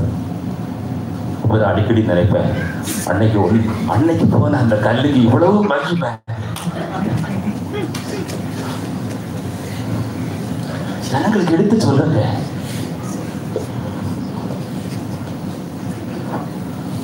Next slide please. பாருங்க, ஆண்டவர் எவ்வளவு நல்லவர் பாருங்க. அன்னைக்கே சொல்றாரு, நீ ஓப்பன் டிஃபிகேஷன் போகாதேன்னு. உன் ஆயுதங்களோடு ஒரு சிறு போல ஒரு இடத்துல கிடக்கிறது. நீ மலை ஜாதிக்கு போகும்போது அதனால் மண்ணை தோண்டி மலை ஜாதிக்கு இருந்து உன்னிலிருந்து கழிந்து போனதை மூடி போட கடவாய். அன்னைக்கு ஆண்டவர் சொல்லிக்கிறார், ஓப்பன் டிஃபிகேஷன் பண்ணாத, கண்ட இடத்துல தான் போகாத. அப்படியே உனக்கு போகிற ஒரு சூழ்நிலை வந்தாலும் நீ ஒரு குழியை தோண்டி, நீ ஒரு கக்கூசை கட்டி அதுக்குள்ள போகாத, மூடி. தொடர்ந்து சொல்றாரு பாரு, உன் தேவனாகிய கர்த்தர் உன்னை ரட்சிக்கவும், உன் சத்துருக்களை உனக்கு ஒப்பு கொடுக்கவும் உன் பாளையத்திற்குள்ளே உலாவிக் கொண்டிருக்கிறார். ஆகையால் அவர் உன்னிடத்தில் அசுசியான காரியத்தை கண்டு உன்னை விட்டு போகாதபடி உன் பாளையம் சுத்தமாயிருக்க கிடக்கு. அன்னைக்கு ஆண்டவர் எழுதி வச்சிருக்கிறார். Avoid open defecation. பிள்ளைகளுக்கு சொல்லுங்க, உங்களுக்கு தெரிந்தவங்களுக்கு சொல்லுங்க, அதனால வரக்கூடிய தீமையை சொல்லுங்க. இது என்னுடைய ஆண்டவர் அன்னைக்கே எழுதி வச்சிருக்கிறார். இன்னைக்கு நம்ம சொல்றோம் ஓப்பன் டிஃபிகேஷன்ல நோய் வருது, கிருமி பரவுதானே. ஆனா ஒரு சயின்ஸும் இல்லாத நேரத்துல சர்வ உலகத்தையும் படைத்த ஆண்டவர் எழுதி வச்சிருக்கிறார். Avoid open defecation. Next slide please. கடைசியா ஒரு ஸ்லைடை நான் காட்டி உங்களை ஒரு அவேர்னஸை கிரியேட் பண்ண விரும்புகிறேன். சொமாலியாவில் பஞ்சம் வந்த போது இந்த குழந்தை சாகிறதுக்கு கிடக்கிறது பஞ்சத்தினால். பின்னால பாருங்க, கழுகு அந்த குழந்தைய கொத்தி சாப்பிட்றதுக்கு உட்கார்ந்துருக்கிறது. இந்த குழந்தைய போட்டோ எடுத்து கெவின் கார்ட்டர் என்ற போட்டோ எடுத்து 1994 இந்த புல்சர் பிரைஸ்ங்கிறது அமெரிக்காவில் உள்ள மிகச்சிறந்த ஒரு கலைக்காக கொடுக்குற பிரைஸ். அந்த 94 அந்த பிரைஸ் இந்த போட்டோவுக்கு கிடைச்சது. ஒருவேளை உங்களில் அநேகர் இந்த போட்டோவை இதற்கு முன்பாக பார்த்துருக்கலாம். அப்போ எல்லாரும் அவனை புகழ்ந்தாங்க. இவ்வளவு நல்ல போட்டோ அவனை எப்படி எடுக்க முடிஞ்சது? உலகமே அவனை புகழ்ந்தது. உலகத்தில் ஒரு தலைச்சிறந்த போட்டோ என்கிற நிலைமையில அவனுக்கு இந்த அவார்டு கிடைச்சது. ஆனால் ஒரு கூட்டத்தார் கேட்டாங்க, சரி அந்த குழந்தை சாக கிடந்ததே, அந்த கழுகு சாப்பிட உட்கார்ந்துருந்ததே, நீ போட்டோ எடுத்தது உண்மைதான், ஆனா நீ அந்த குழந்தையை காப்பாத்தினியான்னு கேட்டாங்க. நீ என்ன செய்கிறேன்னு கேட்டாங்க. இந்த கேள்வி வாழ்நாள் முழுவதும் ஒரு சில மாதங்கள் தான் அதுக்கு பிறகு அவனால் வாழ முடிஞ்சது. இரவும் பகலும் அவனுடைய இருதயத்தை தொலைத்தது. கடைசியில் தற்கொலை பண்ணி செத்துட்டான். பிரைஸ் கிடைச்சது. அந்த கேள்வி அவனால் சகிக்க முடியல. நீ என்ன பண்ண? நம்ம பேசுறோம், நம்ம என்விரான்மெண்டல் கிரைசிஸை பற்றி பேசுகிறது எளிமை. ஆனா நம்மிடத்துல ஒரு நாள் ஆண்டவர் கேட்பார், நீ என்ன பண்ண? நீங்களும் நானும் பதில் சொல்லுங்கள். நெக்ஸ்ட் ஸ்லைடுக்கு வாங்க. We educated citizens will face the question, Did you contribute your might to save our planet Earth? நீங்களும் நானும் நம்மால் முடிந்ததை இந்த பூமியை காப்பாற்றுவதற்கு நம்மால் முடிந்த முயற்சியை செய்தோமான்ட்டு ஒரு நாளில் ஆண்டவர் நம்மிடத்தில் கேட்பார். அவர் சொன்னார், நான் அந்த உலகத்தை படைத்து விட்டு சொன்னார் எல்லாம் நன்றாக இருக்கிறது என்று சொன்னார். ஆனால் ஆதியாகமம் 6ஆம் அதிகாரம் 6வது வசனத்தில் வரும்போது அவர் சொல்றாரு, மனுஷனுடைய துக்கிரியங்களால் நிறைந்திருக்கிறார். இந்த ரெஸ்பான்சிபிலிட்டி ஆண்டவர் நமக்கு கொடுத்திருக்கிறார். நீங்களும் நானும் நம்மால ஏன்றதை செய்வோம். சில காரியங்களை செய்வோம். அநேக காரியங்களை நான் சொன்னேன். லைட்டை சுவிட்ச் ஆஃப் பண்ணலாம், திறந்திருக்கிற டேப்பை மூடலாம், பிளாஸ்டிக் பேக்ஸை அவாய்ட் பண்ணலாம், காரை ஷேர் பண்ணலாம், என்விரான்மெண்ட் மரம் நடலாம். ஏதாவது ஒரு வகையில் நீங்களும் நானும் ஆண்டவர் கொடுத்த இந்த பூமியை பாதுகாக்க வேண்டும். அந்த உத்தரவாதத்தை ஆண்டவர் கொடுத்திருக்கிறார். நெக்ஸ்ட் ஸ்லைட் போட போகலாம். Let your light so shine before men that they may see your good works and glorify your Father in the heaven. நீங்கள் செய்கிற நற்கிரியை பார்த்து பரலோகத்தில் இருக்கிற பிதாவை மற்ற ஜனங்கள் மகிமைப்படுத்த வேண்டும். அப்படியே கண்ணை முடித்து போயிட வேண்டாம். நம்மால் முடிஞ்சதை செய்வோம். Next slide please. ஆண்டவர் மோசஸை பார்த்து சொன்னார், அந்த வனாந்தரத்தில் அந்த முட்செடியில் தரிசனமான போது சொன்னார், மோசஸ் உன் காலில் உள்ள பாதரட்சியை நீ கலட்டி போடு, நீ நிற்கிற இந்த பூமி பரிசுத்த பூமி. அப்படித்தான் ஆண்டவர் இந்த உலகத்தை படைத்தார். இன்னைக்கு மாசு பிடித்திருக்கிறது, வாழ முடியாத சூழ்நிலையில் தள்ளப்பட்டிருக்கிறோம். அந்த பிரச்சனைகளை நம்ம பேசி கொண்டிருக்கிறோம். ஆனால் இன்னைக்கு ஒரு சின்ன தீர்மானம் எடுப்போம். என்னால் முடிந்ததை செய்து இந்த உலகத்தை வருகிற சந்ததிக்கு நான் காத்துக்கொள்வேங்கிறேன். அந்த தீர்மானத்தை இன்றைக்கு எடுத்துக்கொள்வோமே. ஆனால் நீங்கள் கேட்டதற்கும் நான் பேசினதற்கும் ஒரு அர்த்தம் இருக்கும். அல்லது ஆகாயத்தில் சிலம்பம் பண்ணுகிற அனுபவம் தான். ஒரு தீர்மானம் எடுப்போம், என்னால் முடிந்ததை நான் இந்த உலகத்தை காப்பாற்றுவதற்காக செய்வேன். இதுவரைக்கும் பொறுமையாய் கேட்ட உங்கள் அனைவருக்கும் நன்றி. வணக்கம்.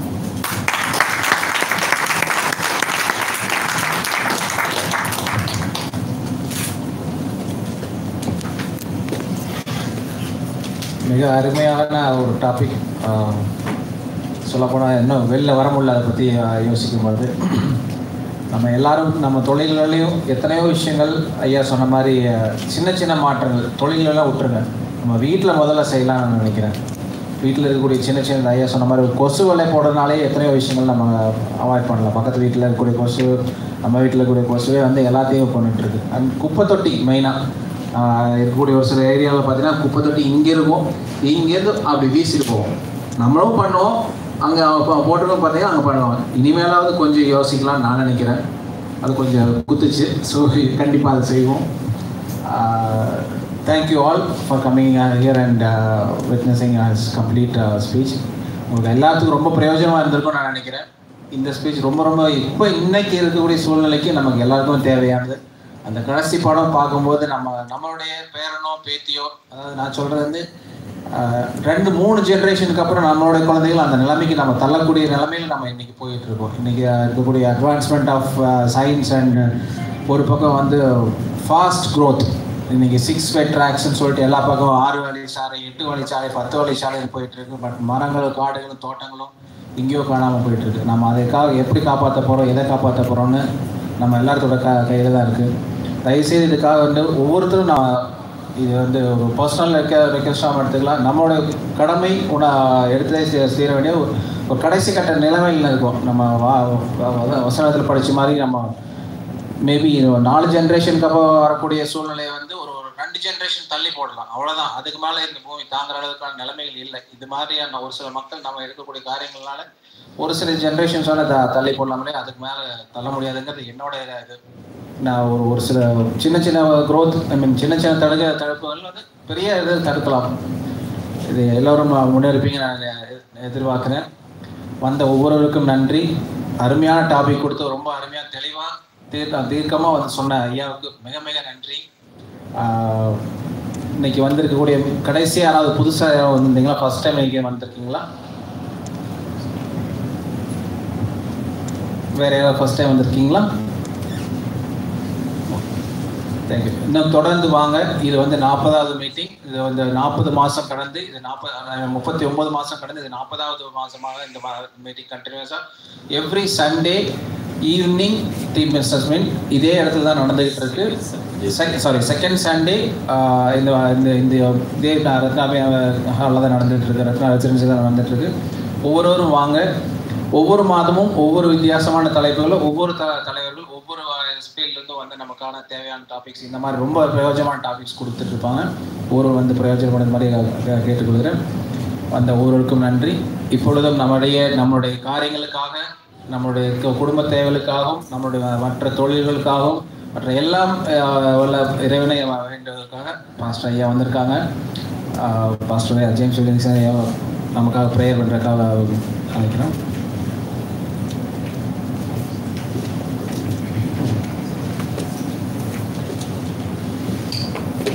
எல்லாரும் தலைவன் நல்ல பிதாவை நம்ம துதிக்கிறோம்.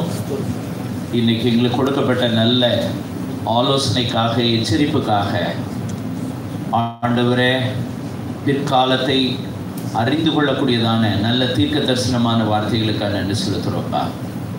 நாங்கள் கொடுக்கப்பட்ட எச்சரிப்பை உணர்ந்து எங்களை சுற்றிலும் இருக்கிறதான சூழ்நிலை, சுற்றுப்புற சூழ்நிலை, இயற்கை காடுகளை பாதுகாப்பதற்கு எங்களால் இயன்றதான ஆண்டவரே கடமைகளை செய்ய கர்த்தர் உதவி செய்வீராக. ஆண்டவரே, நீ தந்த வெகுமதி இந்த நிலங்கள். ஆண்டவரே, இந்த பூமி உடைய கரத்திலிருந்து நாங்கள் பெற்ற ஆசீர்வாதம், தண்ணீர், காற்று, இப்படிப்பட்டதான எல்லா இயற்கை வளங்களுக்காக நன்றி செலுத்துகிறோம். இவளை பாதுகாக்க, பராமரிக்க எங்களால் இயன்றதை செய்ய நாங்கள் எங்களுக்கு உதவி செய்வீராக. இயற்கை வளங்களை அழிக்காதபடி, ஆண்டவரே காற்றை மாசுபடுத்தாதபடி, ஆண்டவரே நீர் தந்த நேச்சுரல் ரிசோர்ஸஸ், இயற்கை வளங்களை வீணாக்காதபடி கர்த்தர் எங்களுக்கு உம்முடைய ஞானத்தையும் உம்முடைய ஆலோசனை கொடுக்க நாங்கள் ஜெபிக்கிறோம். எங்களால் இயன்ற அளவு ஆண்டவரே இதை செய்ய கர்த்தர் உதவி செய்வீராக.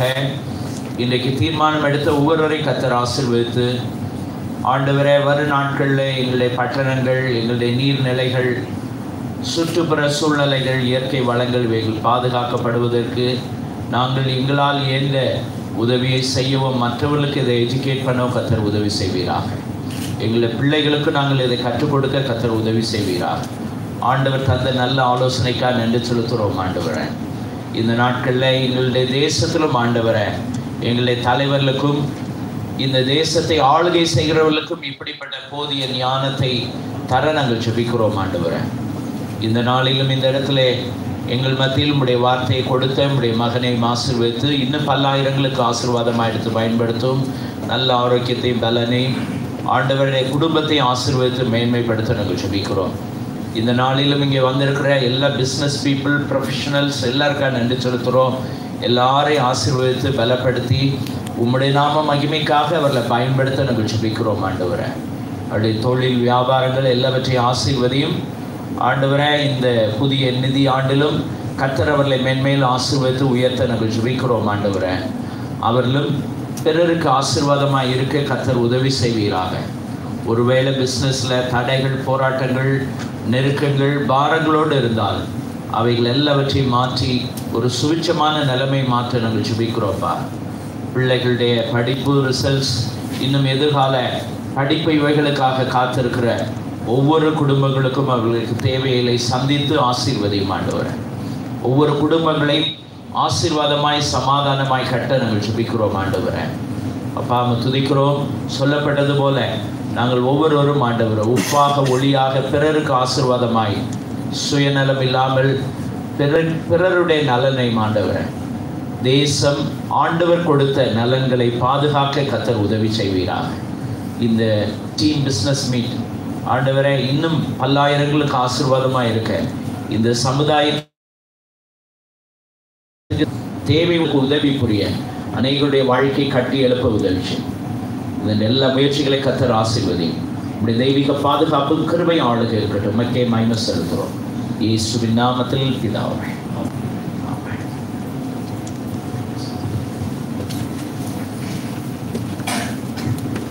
Thank you pastor.